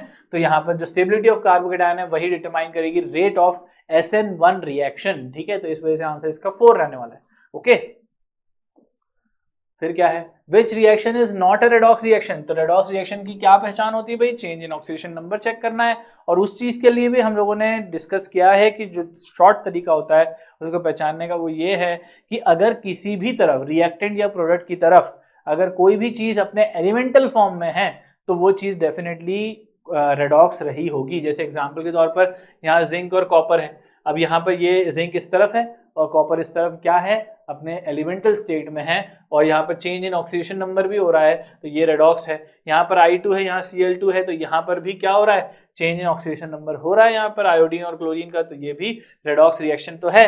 फिर H2 और Cl2 में यहाँ पर भी देखो ये एलिमेंटल फॉर्म है तो यहाँ पर भी हम बोल सकते हैं रेडॉक्स रहेगा ये। लेकिन अगर तुम डी वाली या फोर्थ वाला जो रिएक्शन देखोगे तो इसमें ना ही कोई चेंज इन ऑक्सीडेशन नंबर हो रहा है और ना ही यहाँ पर कोई भी चीज एलिमेंटल फॉर्म में है। यहाँ पर ये भी +2 में है, ये +1 में है, ये +1 में +2 में है और ये +1 में है। तो कोई भी चीज ऑक्सीडेशन नंबर में चेंज गो थ्रू नहीं कर रहा है, इस वजह से हमारा आंसर 4 रहेगा। This is not a redox reaction. समझ गए बात को। फिर क्या बोल रहा है, देखो भाई, boiling point of hydrocarbon chapter जो हमारा डिस्कशन हो रहा था तो उसमें भी हम लोगों ने साफ कहा था कि बॉइलिंग पॉइंट या कोई भी फिजिकल प्रॉपर्टी से रिलेटेड क्वेश्चन आएगा, ध्यान रखना। तो वही चीज आई है, बॉइलिंग पॉइंट ऑफ 3 आइसोमेरिक पेंटेन्स की बात की गई है। तो यहाँ पर सीधी सी बात है कि जो लॉन्ग चेन वाले रहते हैं उनका बॉइलिंग पॉइंट ज्यादा होता है, जिसमें ब्रांचिंग हो जाती है उसमें बॉइलिंग पॉइंट कम हो जाता है because of the smaller surface area. तो इस वही डिस्कशन हुआ था और वही चीज आ गई। तो ये स्टेटमेंट एकदम सही है कि एन पेंटेन में हम यहाँ पर देखेंगे कि क्या हो रहा है, स्ट्रेट चेन है। आइसोपेंटेन में ब्रांचिंग, एक ब्रांचिंग हो गई। नियोपेंटेन में और छोटा हो गया उसका structure because of the more branching in it. तो इस वजह से ये यहाँ पर हम बोल सकते हैं कि इस तरीके का ऑर्डर फॉलो करना है। बिल्कुल ठीक है। When branching increases the molecule attains a shape of sphere. ठीक है, तो यहाँ पर जब हम ब्रांचिंग बोलते हैं, ब्रांचिंग इंक्रीज करेगा तो मॉलिक्यूल क्या करेगा, attains the shape of sphere. ठीक है, तो ये बात बिल्कुल ठीक है ना, क्योंकि ब्रांचिंग होगी तो थोड़ा छोटा शेप हो जाएगा ना उसका। This result in the smaller surface area for contact due to which the intermolecular forces between the spherical molecule are weak thereby lowering the boiling point. एकदम सही लिखा हुआ है ये, both the statements are true. यहाँ पर correct है ना, आंसर इसका 1 रहेगा। ओके, ठीक है। Both CONH3 3+ and COF6 3- complexes are octahedral but differ in their magnetic behavior। तो मैग्नेटिक बिहेवियर में यहाँ पर देखो दोनों हैं तो ऑक्टाहेड्रल, कैसे समझेंगे, क्योंकि यहाँ पर जो कोऑर्डिनेशन नंबर है वो 6 का है। ठीक है, तो ये चीज है। और उसके बाद अगर हम मैग्नेटिक बिहेवियर की बात करें तो देखो दोनों ही D6 कॉन्फ़िगरेशन है, ये भी 3+ है, ये भी 3+ है, D6 कॉन्फ़िगरेशन है, लेकिन ये स्ट्रॉन्ग फील्ड लिगेंड होता है, ये वीक फील्ड लिगेंड होता है, जिसकी वजह से यहाँ पर पेयरिंग हो जाएगी, यहाँ पर पेयरिंग नहीं होगी, जिसकी वजह से हम यहाँ पर बोलेंगे कि यहाँ पर ये डायमैग्नेटिक रहेगा, ये paramagnetic. This is dia and this is para. ठीक है, ये डाया और ये पैरा रहना है। तो इस वजह से हम यहाँ पर बोलेंगे कि ये जो चीज है इस तरीके से देखेंगे। ओके, तो ये स्टेटमेंट तो एकदम सही है, डिफर करेंगे मैग्नेटिक बिहेवियर में। और अगर हम इसकी बात करते हैं तो ये डायमैग्नेटिक, हाँ ये बात भी बिल्कुल सही लिखी है कि इट इज पैरामैग्नेटिक, और वो चीज हम लोगों ने एक्सप्लेन कर दी है because this is strong field, this is weak field, है ना। This also we have discussed in our discussion कि यहाँ पर CFT से रिलेटेड सारी चीजें, मैग्नेटिक मूवमेंट सब याद रखना है अपन को। ठीक है, तो ये चीज भी उसी का है, आंसर इसका 1 रहने वाला है। ठीक है, फिर क्या है, यहाँ पर सिग्मा और पाई बॉन्ड को हमको यहाँ पर काउंट करना है। देखो ये चीज हम लोगों ने डिस्कस करी थी, सिग्मा और पाई बॉन्ड को यहाँ पर आएगा तो इथेन में और किसके बीच में, कार्बन के बीच में यहाँ पर हमको काउंट करना है सिग्मा बॉन्ड्स। तो इथेन में हम देखेंगे कि C सिंगल बॉन्ड C बन रहा है, तो यहाँ पर क्या है 1 सिग्मा बॉन्ड बन रहा है, 1 सिग्मा बॉन्ड, तो यहाँ पर क्या रहने वाला है इसका 3। और इसके बाद इथीन है, तो इथीन में यहाँ पर जो रहने वाला है वो 1 सिग्मा एंड 1 पाई रहेगा, क्योंकि C डबल बॉन्ड C है और C डबल बॉन्ड C मतलब 1 सिग्मा 1 पाई है, तो 1 सिग्मा 1 पाई, ये इसका 4 रहने वाला है। उसके बाद कार्बन मॉलिक्यूल C2 की बात हो रही है, अब यहाँ पर MOT की बात आ रही है। तो C2 में हमको पता है कि 1 2 3 4 और ये इस तरीके से रहने वाला है यहाँ। और उसके बाद 1 2 3 4, क्योंकि C2 मतलब 12 इलेक्ट्रॉन्स, 1 2 3 4 5 6 7 8 9 10 11 12। तो ये है sigma 1s, sigma 2s, sigma 1s, sigma anti bonding 1s, sigma 2s, sigma anti bonding 2s। और उसके बाद देखें तो ये पाई 2px1, पाई 2px2, पाई 2p2, तो दोनों ही पाई हैं। तो इस वजह से हम बोलेंगे कि यहाँ पर 2 पाई बॉन्ड बन रहे हैं, यहाँ पर 2 पाई बॉन्ड्स है इसका, तो यहाँ रहेगा 2। और इथाइन में अगर देखें तो 1 सिग्मा और 2 पाई होने वाले हैं, क्योंकि C ट्रिपल बॉन्ड C है, तो 1 सिग्मा और 2 पाई, 1 सिग्मा 2 पाई मतलब कितना होता है 1 सिग्मा 2 पाई, ये 1 रहने वाला है। तो इसका ऑर्डर रहेगा 3 4 2 1, 3 4 2 1 इसका ऑर्डर रहने वाला है। 3 is the answer this question, 3 4 2 1। ठीक है, समझ गए, आंसर इसका 3 रहेगा। ओके, फिर क्या है, हेनरीज लॉ कांस्टेंट। ये लो भैया, हेनरीज लॉ कांस्टेंट से रिलेटेड क्वेश्चन आ गया यहाँ पर। ठीक है, तो यहाँ पर क्या है, बस सॉल्युबिलिटी का ऑर्डर पूछ रहा है, तो हम जानते हैं कि भाई KH जिसका ज्यादा सॉल्युबिलिटी उसकी कम, सॉल्युबिलिटी उसकी कम। ठीक है, तो यहाँ पर अगर हम देखें KH जिसका ज्यादा सॉल्युबिलिटी उसकी कम, तो इस हिसाब से अगर देखेंगे तो KH सबसे ज्यादा किसका है, KH सबसे ज्यादा जिसका रहेगा सॉल्युबिलिटी उसकी सबसे कम रहेगी, तो सबसे ज्यादा 145 है, और वो किसका है, A का, तो A की सॉल्युबिलिटी सबसे कम होने वाली है, तो A की सॉल्युबिलिटी सबसे कम मतलब ये रहेगा। और B की अगर बात करें तो उसकी KH सबसे कम है तो सॉल्युबिलिटी सबसे ज्यादा है, तो यहाँ पर B सबसे ज्यादा है, आंसर इसका 2 रहेगा। ओके, 2 इसका आंसर होने वाला है, क्योंकि A की KH की वैल्यू सबसे ज्यादा होनी है, सॉल्युबिलिटी सबसे कम होनी है, ये चीज हमें पता होना चाहिए। ठीक है, फिर क्या है, the energy of the electron. बिल्कुल सिमिलर टाइप ऑफ क्वेश्चन हम लोगों ने लाइव लेक्चर के दौरान डिस्कस किया था। क्वेश्चन है ना, भले ही वहां पर जो डेटा था वो अलग था, लेकिन क्वेश्चन बिल्कुल सिमिलर था, एनर्जी का ही क्वेश्चन था। तो एनर्जी का क्या बोल रहा है वो, तो हमने जब किया है तो यहाँ पर क्या बोल रहा है, किस किस के बीच में, 1 n equal to 1 of He plus, तो ये हो जाएगा energy n equal to 1 of He plus, यानी कि He प्लस है ना, और एनर्जी दूसरा वाला n इक्वल टू 2 ऑफ यहाँ पर Be3 प्लस रहने वाला है, Be3 प्लस। तो ये चीज है, तो अगर हम देखें तो it is equal to Z square by n square. Z जो है वो यहाँ पर क्या है, Z क्या है ना, Z is nothing but He का 2, तो 2 स्क्वायर, क्योंकि हमें पता है कि एनर्जी जो है वो Z square by n square से प्रोपोर्शनल होती है, तो Z क्या है इसके लिए 2 है, तो 2 का स्क्वायर 4, और ये क्या है 1, ये हो गया। फिर ये क्या है, Z क्या है Be का 4, और 4 का स्क्वायर कितना होता है 16 अपॉन 2 का स्क्वायर कितना होता है 4, तो ये चीज हो गई है ना, Z square by n square, Z square by n square, तो ये हो जाएगा 4 और ये भी हो जाएगा 4, तो 4 बाय 4 कितना हुआ 1, यानी कि हम बोल सकते हैं दोनों का जो रेशो आ रहा है वो 1 आ रहा है, यानी कि अगर ये चीज -x है तो Be3 प्लस के लिए भी -x ही रहने वाला है, आंसर इसका 1 रहेगा। ठीक है, 1 will be the answer of this question, समझ गए ना। फिर क्या बोल रहा था, E0 value for Mn3 plus से Mn2 plus couple is more positive than that of Cr3 plus से Cr2 प्लस और Fe3 प्लस से Fe2 प्लस। अब E0 की वैल्यू पॉजिटिव होना मतलब उसकी टेंडेंसी सबसे ज्यादा होना, तो अब हमको पूछा गया है क्या 3 प्लस से 2 प्लस Mn की जाने की टेंडेंसी इन दोनों के मुकाबले ज्यादा है क्या, तो सीधी सी बात है, ये D&F ब्लॉक का क्वेश्चन है और ये बहुत ही सिंपल सा क्वेश्चन है। यहाँ पर 3 प्लस से 2 प्लस में यहाँ देखेंगे कि ये D4 कॉन्फ़िगरेशन है, ये D5 कॉन्फ़िगरेशन है, तो ये तुरंत यहाँ पर D5 में स्विच कर जाएगा, लेकिन मतलब जो है उसकी टेंडेंसी जो है वो ज्यादा ही होनी है। लेकिन अगर यहाँ देखेंगे तो ऐसा कुछ नहीं हो रहा है, या स्टेबल कॉन्फ़िगरेशन रीच नहीं हो रहा है, D5 हाफ फिल्ड होने की वजह से ज्यादा जल्दी से कर लेगा, तो इस वजह से D4 से D5 कॉन्फ़िगरेशन इसका आंसर होने वाला है, 3 इसका आंसर होगा। ओह हाँ, D4 से D5। फिर क्या बोल रहा है, the reagents with which glucose does not react to give corresponding test or product are, तो यहाँ पर हम बोल सकते हैं कि यहाँ पर कौन सा नहीं देगा, ये चीज एनसीईआरटी से स्ट्रेट फॉरवर्ड आई है। बायोमोलिक्यूल्स में ग्लूकोज का जब स्ट्रक्चर डिस्कस होता है तो उसमें सबसे पहला पॉइंट यहाँ पर यही लिखा गया है कि वो चीज जो है वो शिफ्स रिएजेंट टेस्ट और NaHSO3 का टेस्ट वहां पर नहीं देता है, तो B एंड E वाला टेस्ट जो है वो नहीं देगा, तो इसका आंसर यहाँ पर 3 होने वाला है, B एंड E। बाकी सारी चीजें जो है वो दे देगा, बट ये जो चीजें नहीं देगा वो। ठीक है, तो आंसर इसका 3 होने वाला है। फिर क्या है, लिस्ट 1 को लिस्ट 2 से मैच करना है, ये isomerism of coordination compounds related discuss हुआ था, ये चीज आनी है, तो ये चीज आ गई।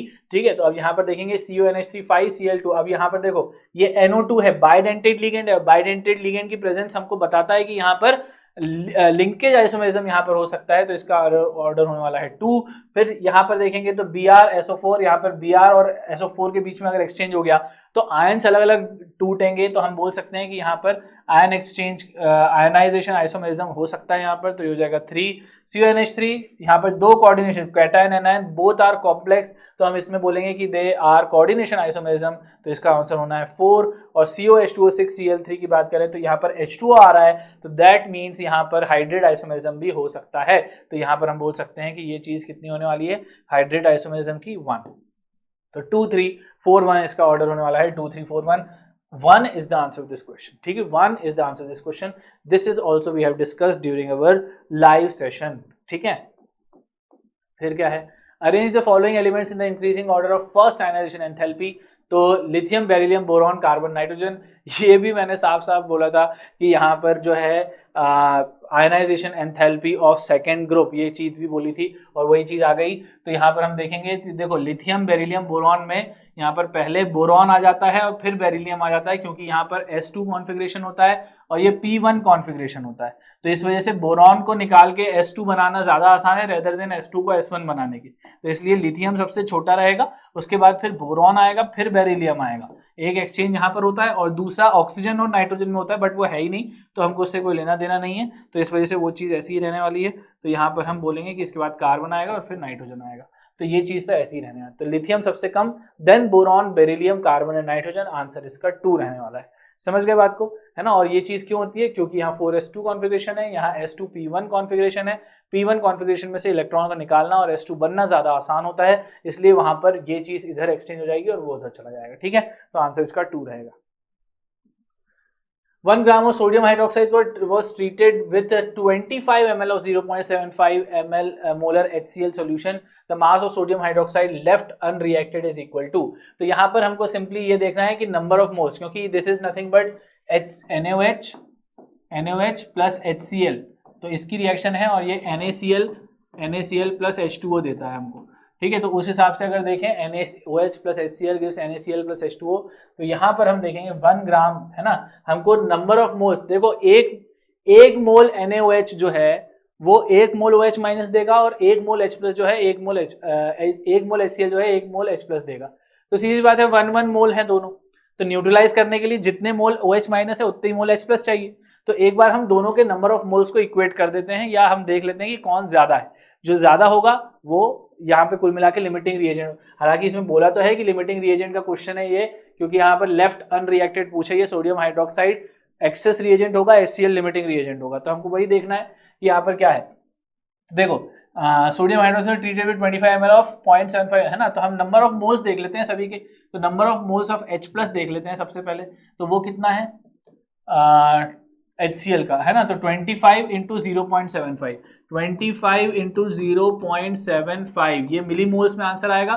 25 5 125, 5 25 5 125, 5 25 5 125, 12 कैरी ओवर, 25 7 कितना होगा, 25 7 175 प्लस 7 182.75, है ना, और उसके बाद 2 डेसिमल, तो 118.25 रहने वाला है H प्लस आयन, और उसके बाद number of moles of OH minus कितना रहने वाला है, तो that will B how much, number of moles of OH minus 1 gram sodium hydroxide, 1 gram sodium hydroxide यानी कि कितने मोल होंगे, तो 1 उसको हम given mass upon molar mass of NaOH, molar mass of NaOH is 40, तो यहाँ पर ये करा तो यह जाएगा 0.025, यानी कि हम बोल सकते हैं ये मिलीमोल्स में आया है आंसर, मिलीमोल्स, है ना, ये मिलीमोल्स में करेंगे तो 25 मिलीमोल्स आएगा, मिलीमोल्स, है ना, ये तो मोल्स आए, इसको मिलीमोल में कन्वर्ट किया 25 मिलीमोल्स। अब सीधी बात है कि जो बच जाएंगे वो कितने बच जाएंगे, NaOH minus plus NH plus,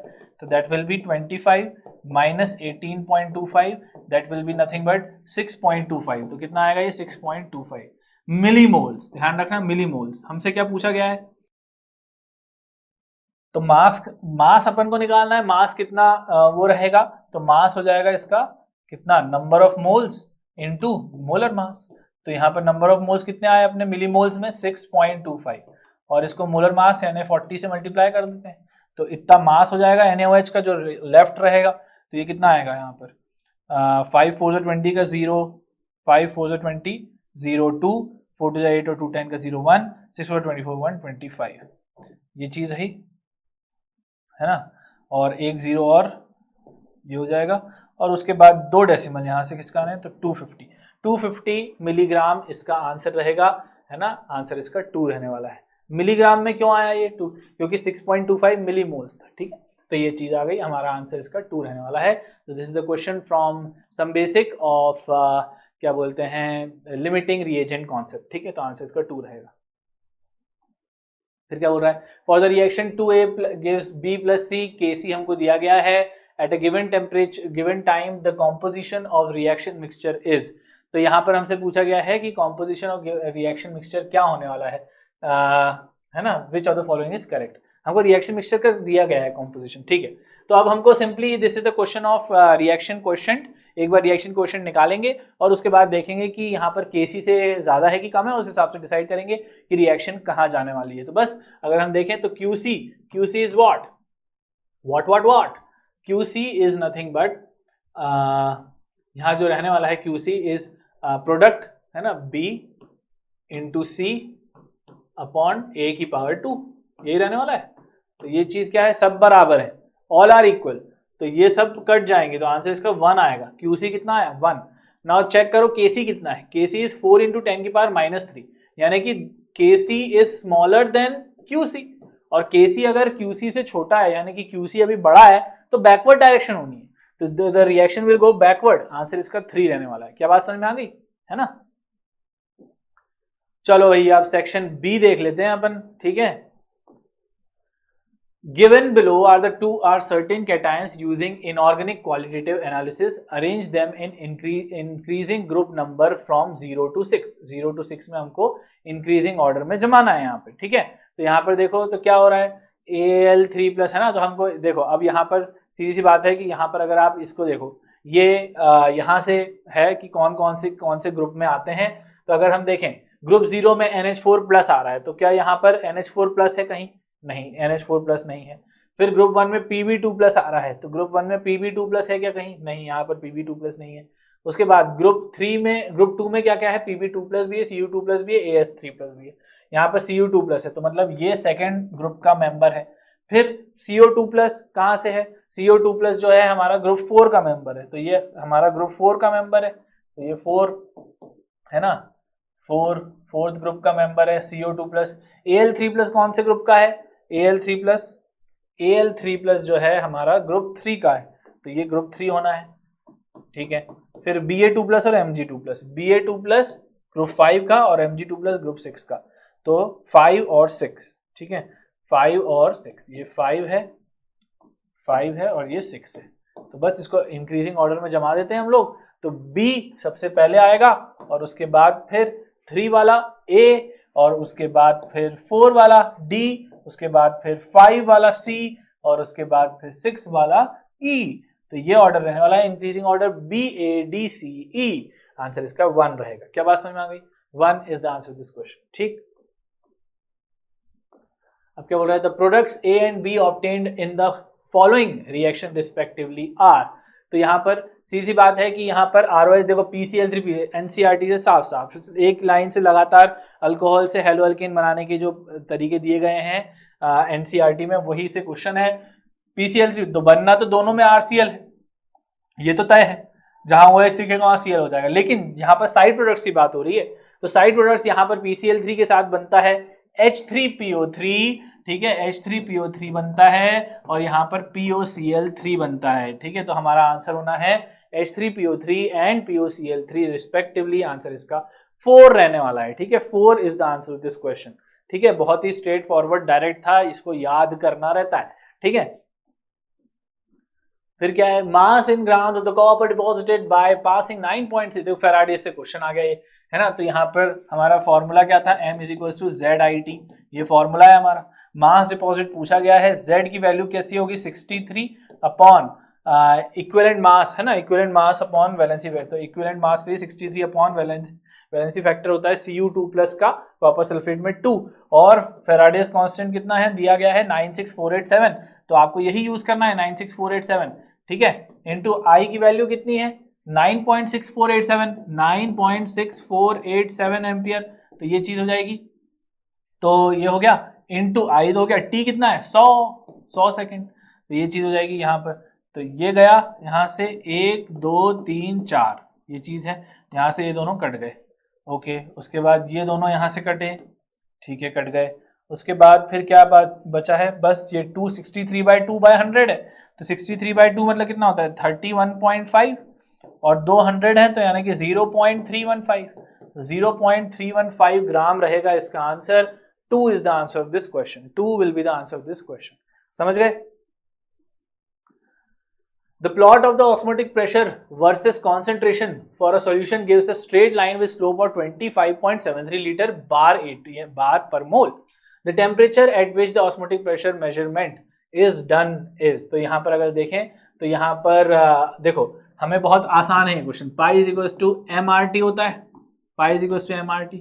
अब अगर हम पाई और m के बीच में ग्राफ प्लॉट करेंगे तो सीधी सी बात है, ये लीनियर रिलेशन है, और लीनियर रिलेशन है तो इसकी स्ट्रेट लाइन बननी है, और स्ट्रेट लाइन बनेगी तो क्या बनेगा ऐसा, और इसकी स्लोप क्या हो जाने वाली है RT, इसका स्लोप क्या हो जाएगा RT, क्योंकि x का जो कोएफिशिएंट होता है that is nothing but slope, है ना। तो ये हमारा पाई है और ये हमारा m है, तो पाई वर्सेस कॉन्सेंट्रेशन का ग्राफ जब प्लॉट होगा तो RT हमारा स्लोप होना है, तो RT हमको दिया गया है 25.73, RT इज इक्वल टू 25.73, और R की वैल्यू कितनी है 0.083 into T is equal to 25.73। तो जब हम T निकालेंगे, है ना, 0.083 हमको दिया गया है इसलिए हमने किया है, तो 25.73 अपॉन 0.083 आना है, ठीक है, 0.083 आना है। तो ये चीज हमको क्या देगा, this will give us the answer to be, देखो लगभग ये अगर मैं डेसिमल हटाऊं, ये 2 डेसिमल लगा के इनको भी हटाऊं तो 83 अपॉन ये है, तो लगभग इसका जो आंसर होना है वो 310 के आसपास होगा, 310। तो ये 310 काय में आएगा, केल्विन में आएगा।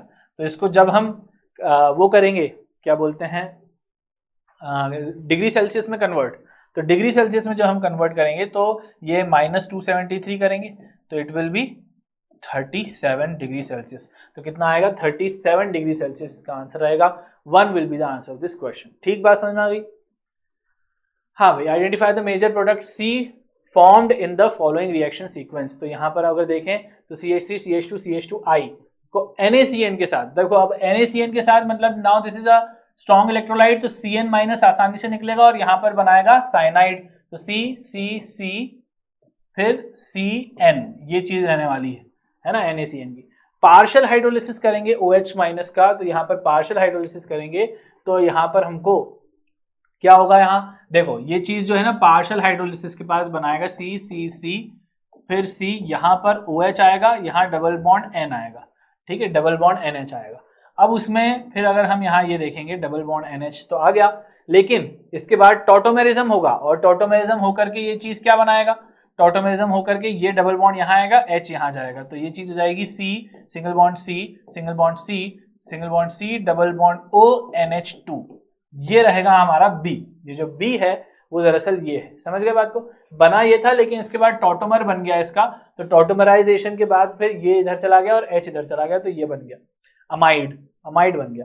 अब अमाइड के बाद आपने NaOH मतलब हॉफमैन ब्रोमामाइड डिग्रेडेशन, ये बात डिस्कशन हुई थी ना कि हॉफमैन ब्रोमामाइड आएगा यहाँ पर, तो ये चीज हट जाएगी, CO हट जाएगा और बन जाएगा हमारा प्रोपाइल अमीन आंसर इसका 1 रहने वाला है। समझ गए बात को, प्रोपाइल अमीन रहेगा। Okay, identify the correct statement. 3 resonance structure can be drawn from ozone. देखो ओजोन मैंने बताया था रेजोनेंस से रिलेटेड क्वेश्चन आएगा, ठीक है, तो वो चीज आगे देखो। रेजोनेंस ओजोन के 3 बनते हैं क्या, नहीं 2 ही बनते हैं, तो ये गलत है, 2 रेजोनेंस स्ट्रक्चर बनते हैं। BF3 has non zero dipole moment, ये बात भी गलत हो गई क्योंकि BF3 तो जीरो डायपोल मोमेंट होता है, उसका एकदम प्लेनर स्ट्रक्चर होता है, तो इस वजह से BF3 non zero dipole moment होगा। Dipole moment of NF3 is greater than that of NH3। Dipole moment of NF3 जो है वो ग्रेटर देन है NH3 से, NF3 के मुकाबले NH3 का डायपोल मोमेंट ज्यादा होता है, तो यहाँ पर ये स्टेटमेंट भी गलत हो गया। ये भी अपना डिस्कशन हुआ था कि आएगा क्वेश्चन, ध्यान रखना NF3 NH3 से रिलेटेड। NF3 में अगर हम देखेंगे तो नीचे की तरफ जाता है और NH3 में जो है वो ऊपर की तरफ जाता है, तो इस वजह से NF3 जो है वो कंपैरेटिवली कम होता है उसमें डायपोल मोमेंट, क्योंकि वो लोन पेयर से कट जाता है, ठीक है, और NH3 में वो सपोर्ट कर देता है, तो वो ऐड हो जाता है उसमें। तो ये स्टेटमेंट गलत हो गया। 3 canonical forms can be drawn from CO3 2 minus carbonate ion, बिल्कुल ठीक बात है, क्योंकि CO double bond O minus है, O माइनस है। फिर यहाँ पर देखेंगे तो CO माइनस है, डबल बॉन्ड O माइनस है, और उसके बाद फिर C double bond O minus है, और ये भी O माइनस है, ठीक है। तो कार्बोनेट, ये बिल्कुल ठीक बात है, तो यहाँ पर ये एकदम सही कह रहा है, तो यही हमारा करेक्ट आंसर था। D is the answer of this question, मतलब 4 is the answer of this question, ठीक है, समझ गए बात को। फिर क्या है, CO6 3+ is a homoleptic heteroleptic. देखो भाई यह बहुत आसान क्वेश्चन है। यहाँ पर होमोलेप्टिक वो होते हैं जिसके सारे के सारे सेम लिगेंड हो, तो यहाँ सारे लिगेंड सेम है, तो ये होमोलेप्टिक लिगेंड है। हेटेरोलेप्टिक लिगेंड में अलग अलग लिगेंड है, तो ये बात भी बिल्कुल ठीक है, तो हेटेरोलेप्टिक है, तो इसलिए ये स्टेटमेंट तो सही हो गया। फिर क्या बोल रहा है, CO6 3+ has only one kind of ligand, है ना, हाँ बिल्कुल ठीक बात है, वन काइंड ऑफ लिगेंड, इसके पास 2 टाइप के लिगेंड है, बिल्कुल दोनों ही स्टेटमेंट सही है, both the statements are true, answer इसका 1, ठीक है। फॉर द गिवन रिएक्शन, यहाँ पर इस रिएक्शन के लिए अगर हम देखें तो हमसे क्या बोल रहा है, P मेजर प्रोडक्ट क्या होगा। तो देखो यहाँ पर अगर आप देखो, इसको बनाया इन्होंने थोड़ा सा कॉम्प्लिकेटेड है, लेकिन है वो बहुत आसान चीज। बट एक और बात बताऊं, ये चीज NCERT से सीधे सीधे स्ट्रेट फॉरवर्ड क्वेश्चन है, ये स्ट्रेट फॉरवर्ड NCERT से क्वेश्चन है ये, ठीक है। तुम और पता है कौन से चैप्टर, हाइड्रोकार्बन में। हाइड्रोकार्बन में जब ऑक्सीडेशन ऑफ अल्कीन वाला पार्ट खोल के देखो जरा, उसमें तुम्हें मिलेगा ये KMnO4 एसिडिक KMnO4, उसमें लिखा गया है कि अगर आप KMnO4 की कंडीशन चेंज करते हैं तो प्रोडक्ट चेंज हो जाता है। तो यहाँ पर वही चीज है कि KMnO4 में अगर आपने डाइल्यूट या थोड़ा वो वाला मीडियम किया, दूसरा अल्कलाइन मीडियम या एक्वस वाला, तो उसमें आपको प्रोडक्ट अलग मिलता है, और इस वाले के केस में आपको सीधे सीधे कार्बोक्सिलिक एसिड मिलता है। अगर आप बीच का अल्कीन है तो कार्बोक्सिलिक एसिड मिलेगा, लेकिन अगर आपका जो क्या बोलते हैं वो टर्मिनल अल्कीन्स होते हैं तो अल्डिहाइड मिलता है। तो ये टर्मिनल तो है नहीं, बीच वाला अल्कीन है, और बीच वाला अल्कीन है तो आपको क्या मिलेगा, अल्डिहाइड में सॉरी कार्बोक्सिलिक एसिड मिलेगा। तो इस वजह से यहाँ पर जो है आपको जो आंसर मिलने वाला है वो 2 मिलने वाला है। This will be the answer of this question. यहाँ पर भी डबल बॉन्ड हुआ है, तो ये पूरा यहाँ पर मिल जाएगा आपको, ठीक है। तो इस तरीके से यहाँ पर तुम्हें याद रखना है, स्ट्रेट फॉरवर्ड NCERT से क्वेश्चन है ना, आंसर इसका 2 रहेगा, ओके। इथाइलिन ग्लाइकोल आपको तब मिलता अगर आप नॉर्मल इथाइलिन ग्लाइकोल तो नहीं, मतलब ग्लाइकोल ये जो होता है ना आसपास जो बोलते हैं इसको, है ना, तो ये चीज आपको तब मिलती अगर आप अल्कलाइन KMnO4 लेते, लेकिन आपने एसिडिक KMnO4 लिया तो आपको जो KO है यहाँ पर एसिड मिलेगा, कार्बोक्सिलिक एसिड, ठीक है। फिर क्या है, the pair of lanthanoid ion which are diamagnetic is, तो डायामैग्नेटिक कौन से होने वाले हैं वहां पर, तो सीधी बात है कि जिनके पास या तो सारे पेयर्ड हो या तो हो ही ना, तो वहां पर वही बात है। तो इसमें Ce3+ या Ce4+ की अगर हम बात करते हैं तो Ce4+ जो है उसमें F0 कॉन्फ़िगरेशन है ना, F0S2 कॉन्फ़िगरेशन है, तो यहाँ पर ये डायमैग्नेटिक होना है, ठीक है। Ce4+ diamagnetic. और Yb2+ की अगर बात करें तो Yb2+ में भी आप देखेंगे कि यहाँ पर F14S2 कॉन्फ़िगरेशन होता है, जिसमें S2 हट जाएगा, तो यहाँ पर जो है वो डायमैग्नेटिक बचेगा। तो ये बात ही हो गई, पहले ही वाला आंसर हो गया हमारा। बाकी में देखें तो Ce3+ में तो F1 कॉन्फ़िगरेशन है, EU2+ में F7 कॉन्फ़िगरेशन है, ठीक है। और EU3+ में F7 और S1 कॉन्फ़िगरेशन रहेगा, है ना, F6 कॉन्फ़िगरेशन रहेगा। और यहाँ पर GD3+ में भी F7 कॉन्फ़िगरेशन रहना है, PM3+ में F4 और SM3+ में F5 कॉन्फ़िगरेशन रहना है, ठीक है। तो इस तरीके से हम देखेंगे, तो इस वजह से हमारा जो आंसर रहने वाला है 1 रहने वाला है, क्योंकि उसमें दोनों ही डायमैग्नेटिक है, ठीक है। फिर क्या है, consider the following reaction is sealed vessel at equilibrium with the concentration of these. तो ये हमारा कंसंट्रेशन है, और ये हमसे क्लोज वेसल में चीज पूछी गई है, अल्फा निकालना है। अब देखो इसका जो वो है किस तरीके से होगा ये, तो अगर हम देखें तो सबसे पहले तो हम केसी निकालेंगे गिवन इन्फॉर्मेशन से, क्योंकि ये सारी चीजें कहाँ दी गई हैं, एट इक्विलिब्रियम, तो केसी आ जाएगा इससे। फिर उसने बोला अगर इनिशियल कॉन्सेंट्रेशन NO मैंने 0.1 लिया होता तो उस टाइम पर अल्फा कितना होता, तो सबसे पहले तो केसी निकाल लेते हैं। तो केसी क्या होगा इसका, के सी इज गोइंग टू बी यहाँ पर क्या बोलते हैं, प्रोडक्ट अपॉन रिएक्टेंट। तो प्रोडक्ट क्या है, N2 into O2, N2 into O2, 3 into 10 की पावर माइनस 3, 4 इंटू 4.2 इंटू 10 की पावर माइनस 3, 3 इंटू 10 की पावर माइनस 3 इंटू 4.2 इंटू 10 की power minus 3 upon upon upon 2.8 into 10 की पावर माइनस 3 का स्क्वायर, 2.8 इंटू 10 की पावर माइनस 3 इंटू 2.8 इंटू 10 की power minus 3, ये square लगा दिया अपन ने, है ना। समझ गए स्क्वायर क्यों लगाया, क्योंकि भाई ये यहाँ पर NO 2NO था ना, पावर में 2 जाती है, तो यहाँ पर KC आ जाएगा। 10 की पावर माइनस 3 तो कैंसिल हो गया, चलो यहाँ पर डेसिमल से ये हटाएंगे तो 7 से कटेगा, 7 6 42 और 7 4 28, है ना। तो यहाँ पे आ जाएगा 4 2 2 3 6, नहीं 2 2 4, 2 2 4, 2 3 6, ठीक है। तो 3/2 आया, फिर उसके बाद और तो नहीं कटा ना, तो ये आ जाएगा 9 अपॉन 2.8 इंटू 2, ठीक है। तो ये आया 9 हमारा KC। उसके बाद क्या बोल रहा है ये, उसके बाद बोल रहा है कि 0.1 मोल अगर आपने NO से शुरू किया इसको, है ना, अगर मैं यहाँ पर NO के 0.1 से शुरू करता हूँ तो यहाँ पर ये कितना होगा। तो आप अगर ये देखें यहाँ पर, इसको मैं फिर से लिखूँ, 2NO gives N2 plus O2। तो अगर आप यहाँ से शुरू करेंगे t इक्वल टू 0 से, तो यहाँ पर आपने किया मान लो C से शुरुआत, तो ये 0 है, ये 0 है, और फिर t इक्वल टू इक्विलिब्रियम पर ये C माइनस सी अल्फा रहेगा, क्योंकि मान लो इसका डिग्री ऑफ डिसोसिएशन अल्फा है, तो C माइनस सी अल्फा रहेगा।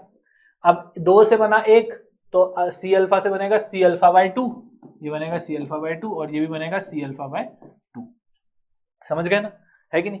अब हमको यहाँ पर इसके हिसाब से KC लिखना है, तो KC क्या होगा, KC is nothing but C alpha by 2 into C alpha by 2 upon C into 1 minus alpha का स्क्वायर है, तो मतलब ये यहाँ पर स्क्वायर भी होना है, तो C square into 1 minus alpha का स्क्वायर, ओके। तो ये आ जाएगा। अब यहाँ से C स्क्वायर से ये 2 C कट गए, तो ये तो गया। अब बचा यहाँ पर KC equal to alpha square upon 4 into 1 minus alpha, ठीक है, अल्फा स्क्वायर और स्क्वायर 1 माइनस अल्फा स्क्वायर, ठीक है।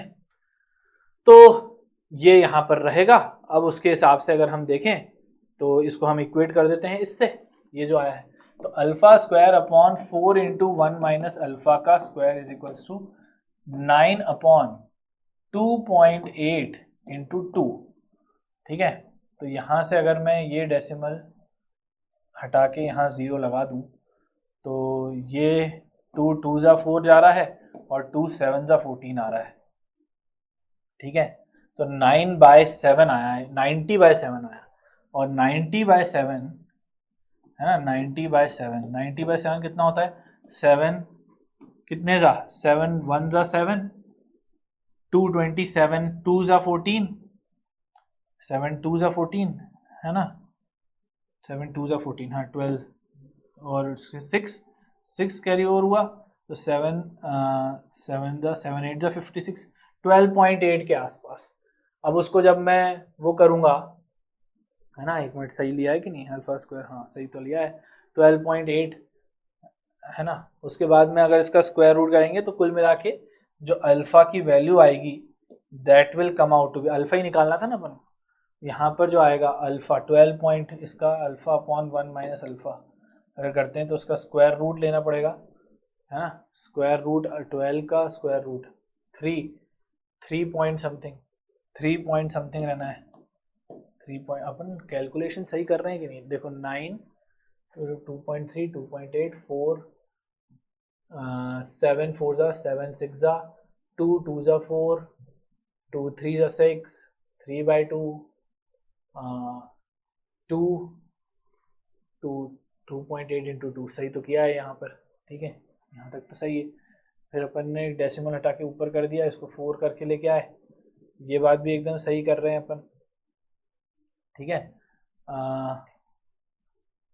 45, हाँ ठीक है तो सही है, एक मिनट, 2 2 जा 4, ठीक है, फिर 2 7 जा, वो 2 14 जा 28, यहाँ पे गड़बड़ किया ना आपने, 2 14 जा 28 होता है, और फिर 14 को काटेंगे तो 2 7 जा और 2 45 आएगा, तो ये 45/7 आएगा। तो यहाँ पर 45/7 है।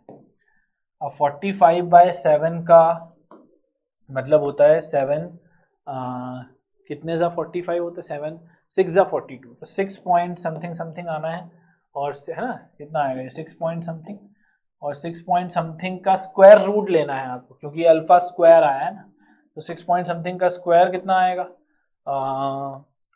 3 से तो कम आएगा, 2 पॉइंट समथिंग आने वाला है, तो 2 पॉइंट रहेगा, है ना, 6 पॉइंट ये कितना रहने वाला है, 6.7 6 जा 42, 3 कैरी ओवर 7 4 जा 28, 6.4 के आसपास, है ना।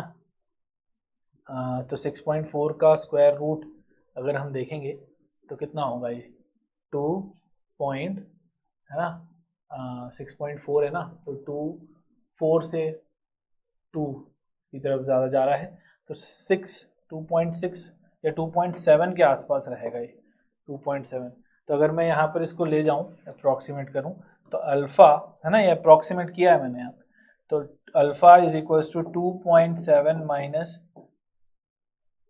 2.7 अल्फ़ा, ये यहाँ ले जाके क्या हो जाएगा 3.7 अल्फ़ा इज इक्वल्स टू 2.7, तो ये हो जाएगा अल्फ़ा इक्वल्स टू 2.7 अपॉन 3.7, लगभग 2/3 मान लो, 2/3, तो 2/3 कितना होता है 0.6 के आसपास, 0.67 के आसपास, तो इसके क्लोजेस्ट आंसर जो होगा वही हमारा आंसर होगा, 0.67 के आसपास, ये 0.717, डी इसका आंसर होना है। ठीक है, थोड़ा कैलकुलेशन वाला है, लेकिन सेक्शन बी वाला क्वेश्चन है, तो ये क्वेश्चन ऐसा था जो कैलकुलेशन के पॉइंट ऑफ व्यू से थोड़ा लेंथी था, तो इसको स्किप किया जा सकता था। ओके, ठीक है। A compound X contains 32% of A, 20% of B and remaining percentage of C. Then empirical formula of X is. तो यहाँ पर अगर हम देखते हैं तो A, B और C जो है, A कितना है 32, B कितना है यहाँ पर 20 और C कितना होगा बचा हुआ 48। ठीक है, 48%। इसको अगर मैं इसको डिवाइड करता हूँ इसके मोलर मास से, तो 32 अपॉन मोलर मास 64 का, है ना, यहाँ पर 20 अपॉन 40 हो जाएगा, और यहाँ पर C का 48 अपॉन 32 हो जाएगा, and that will come out to be 1/2, और ये हो जाएगा 16 2 16 3/2। तो यहाँ पर जो कॉमन रेशो आने वाला है वो 1:1:3 का होगा। तो इसका जो एम्पिरिकल फॉर्मूला होगा, सिंपलेस्ट रेशो का C नहीं, ABC3, ABC3 इसका आंसर होगा, ABC3 2 is the answer this question. समझ गए ना? ओके, बहुत ही आसान था, ये भी हम लोगों ने डिस्कस किया था कि ये चीज आएगी, ध्यान रखना, एम्पिरिकल फॉर्मूला की हमने एक्सपेक्टेड क्वेश्चंस में भी डाला था ये सम बेसिक का। ठीक है, the work done during the reversible isothermal expansion of 1 mole of hydrogen gas at 25 degree Celsius from pressure 20 atm to 10 atm। तो ये जो चीज है ये simply work done of reversible isothermal की बात कर रहा है, तो work done is minus nRT ln P1/P2, क्योंकि यहाँ प्रेशर चेंज हो रहा है तो P1/P2 लेंगे हम। ठीक है, सारी चीजें दी गई है, माइनस n की वैल्यू दी गई है 1, R की वैल्यू क्या हो जाएगी 2। ठीक है, टेम्परेचर हमको दिया गया है कितना 25 डिग्री सेल्सियस मतलब 298 केल्विन, ln को लॉग में कन्वर्ट करते हैं तो हो जाएगा 2.303 लॉग P1/P2 यानी 20/10 दैट इज 2, तो ये हो जाएगा, तो हो जाएगा -2 इंटू 298 इंटू 2.303 इंटू लॉग 2 की वैल्यू 0.3। तो बस इसको सॉल्व कर लेते हैं, तो कितना आएगा ये लगभग, it will come out to be, देखो नेगेटिव ही आ रहा है। एक चीज ऐसा देखो, अब आप कैलकुलेशन बचा भी सकते हो, थोड़ा दिमाग से भी लगाओ कि जीरो तो नहीं होगा। ठीक है, जीरो तो नहीं होगा, यहाँ पर ये दोनों चीजें आंसर पॉजिटिव में दिया गया है और यही नेगेटिव दिया गया है, तो हमारा आंसर यही होगा, है ना, क्योंकि हमारा आंसर नेगेटिव आएगा क्योंकि शुरुआती माइनस nRT से है, और यहाँ पर ln P1/P2 में भी 20/10 हो रहा है, मतलब यहाँ पर सीधी सी बात है एक्सपांशन हो रहा है, और एक्सपांशन का वर्क नेगेटिव होता है, तो सीधी सी बात है आप यहाँ पर सीधे लगा सकते थे 2 को। ठीक है, तो आंसर इसका बी रहने वाला है, सही बात है। ठीक है। फिर क्या है, the rate of the reaction quadruples when the temperature changes from 27 to 57 degree Celsius, calculate the energy of activation. तो ये क्वेश्चन भी हम यहाँ पर कर चुके हैं, मतलब क्वेश्चन इन द सेंस की जो फॉर्मूला हम लोगों ने डिस्कस किया था कि आएगा log k2 by k1 equal to EA upon 2.303 R T1 T2 minus T1 upon T1 T2, है ना, यानी कि 1 upon T1 minus 1 upon T2। तो log k2 by k1 यहाँ पर बोला क्वाड्रपल हो गया रेट ऑफ रिएक्शन, मतलब k2 by k1 कितना होगा 4, तो log 4 हो गया इज इक्वल्स टू EA हमको निकालना है 2.303, R की वैल्यू कितनी है 8.314 लिखा है, 8.314 होगी, और T1 T2 minus T1 upon T1 T2, तो ये है 27 डिग्री सेल्सियस मतलब 300 केल्विन, और ये है 57 डिग्री सेल्सियस मतलब 330 केल्विन। तो दोनों में अंतर कितना है यहाँ पर 30 का, अपॉन 300 इंटू 330, ये चीज रहेगी। बस इसको सॉल्व कर लेते हैं। log 4 की वैल्यू कितनी होती है 0.6 दी भी गई है यहाँ पर, log 4 की वैल्यू 0.6, तो बस कैलकुलेट करो। अब देखो इसकी वैल्यू लगभग होती है 19.134, ठीक है, 19.1 के आसपास आती है ये वैल्यू, तो तुम्हें याद रखनी है ये, ठीक है। उसके बाद अगर मैं EA निकालने जाऊं तो EA कितना हो जाएगा 0.6 इंटू 19.13 इंटू 300 इंटू 330 अपॉन 30, ये चीज है। तो ये हमको आंसर देगा इसका। तो करते हैं भाई यहाँ पर। तो सबसे पहले तो ये 19.13 को मैं लगभग 2 मान लेता हूँ, ठीक है, लगभग 2 मान लो इसको, नहीं 20 मान लो इसको, तो 2 0 से 0 कैंसिल हो गया, 3 से ये 100 टाइम्स जाएगा, 300 हो गया ये, और उसके बाद फिर बस 6 2 जा 12, और इसको 33 से मल्टीप्लाई करते हैं तो 12 3 जा 36 का 6 3, 12 3 36 और 3 39, ठीक है, और फिर एक 0 यहाँ से, और इसको कैंसिल करते हैं, एक डेसिमल यहाँ से हटा के, ये 10 और ये 0 कैंसिल हो गया, खत्म। फिर ये 2 0 हैं तो ये 2 0 लगा देते हैं अपन, तो ये 2 0 लगा दिए 100 वाले, हो गया खेल खत्म, ठीक है। तो ये आ गया 3960 के आसपास, ठीक है। तो अगर हम देखें तो किलो जूल में अगर हम निकालें तो डेसिमल यहाँ से 39 पॉइंट लगा देंगे, तो 39 से क्लोजेस्ट आंसर हमारा 1 है, 38.04, that will be the answer. तो इस तरीके से हमने यहाँ पर आसानी से कर लिया है, और इस टाइप के क्वेश्चन के बारे में हम डिस्कस कर चुके थे कि आएगा, ठीक है, और वो आ गया। अब क्या बोल रहा है, during the preparation of Mohr salt solution, ठीक है, ferrous ammonium sulphate, which one of the following is added to prevent hydrolysis of Fe2+ ion. तो Fe2+ आयन के यहाँ पर कराने से डाइल्यूट सल्फ्यूरिक एसिड का एडिशन किया जाता है। ये चीज प्रैक्टिकल केमिस्ट्री से रिलेटेड क्वेश्चन था, तो आंसर इसका 4 रहना है, ठीक है। तो ये कॉन्सेप्ट बेस्ड या कह सकते हैं कि फैक्ट बेस्ड क्वेश्चन है, ठीक है, फैक्ट बेस्ड क्वेश्चन है, हमको याद रखना रहता है ये। तो आई होप कि ये चीज तुमने कर ली होगी। डाइल्यूट सल्फ्यूरिक एसिड ऐड किया जाता है ताकि Fe2+ हाइड्रोलाइज ना हो पाए जब हम मोहर सॉल्ट की प्रिपरेशन करते हैं, तो ठीक है, फेरस अमोनियम सल्फेट की, ठीक है। अब क्या बोल रहा है ये, major products A and B in the following reaction sequence are. तो यहाँ पर ये बोल रहा है, देखो अब ये चीज है, इसको PbR3 के साथ रिएक्शन कराया, अब अल्कोहल है, PbR3 के साथ क्या देगा, सीधी सी बात है कि जो A प्रोडक्ट होने वाला है उसमें OH की जगह हमारा क्या आने वाला है, OH की जगह हमारा यहाँ पर Br आ जाएगा, दैट विल बी Br, है ना, ये मेजर प्रोडक्ट A हो जाएगा।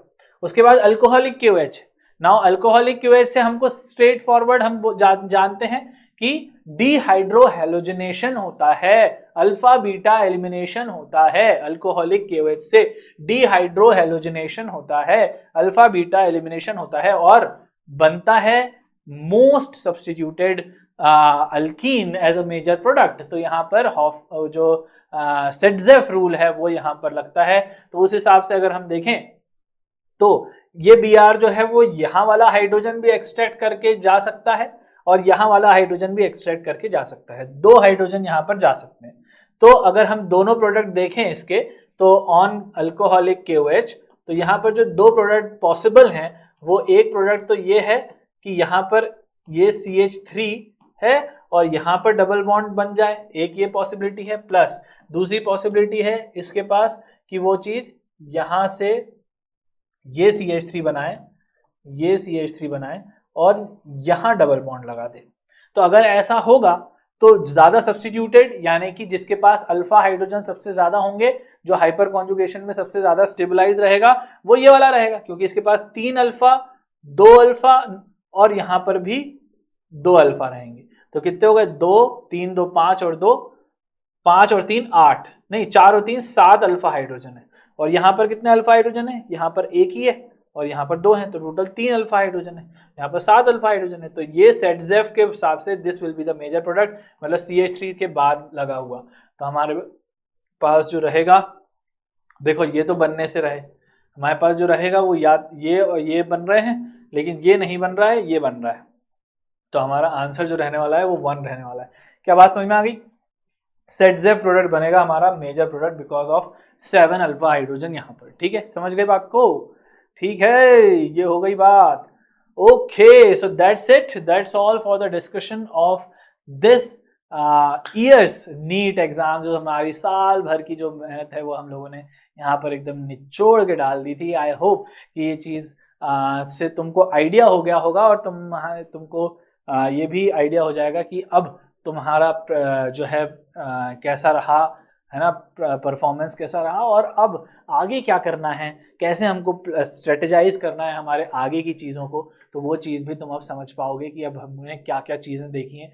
देखो, कभी भी ऐसा मत सोचना कि जो चीज़ें हैं वो हमारा, हो सकता है बहुत सारे जिनका अच्छा गया paper, well in good, but अगर अच्छा नहीं गया है तो उसमें बहुत ज़्यादा हमको एकदम चिंता करने की ज़रूरत नहीं है। बहुत, it is a part of life, और इसमें हमको यहाँ पर जो है it is something where we have to learn.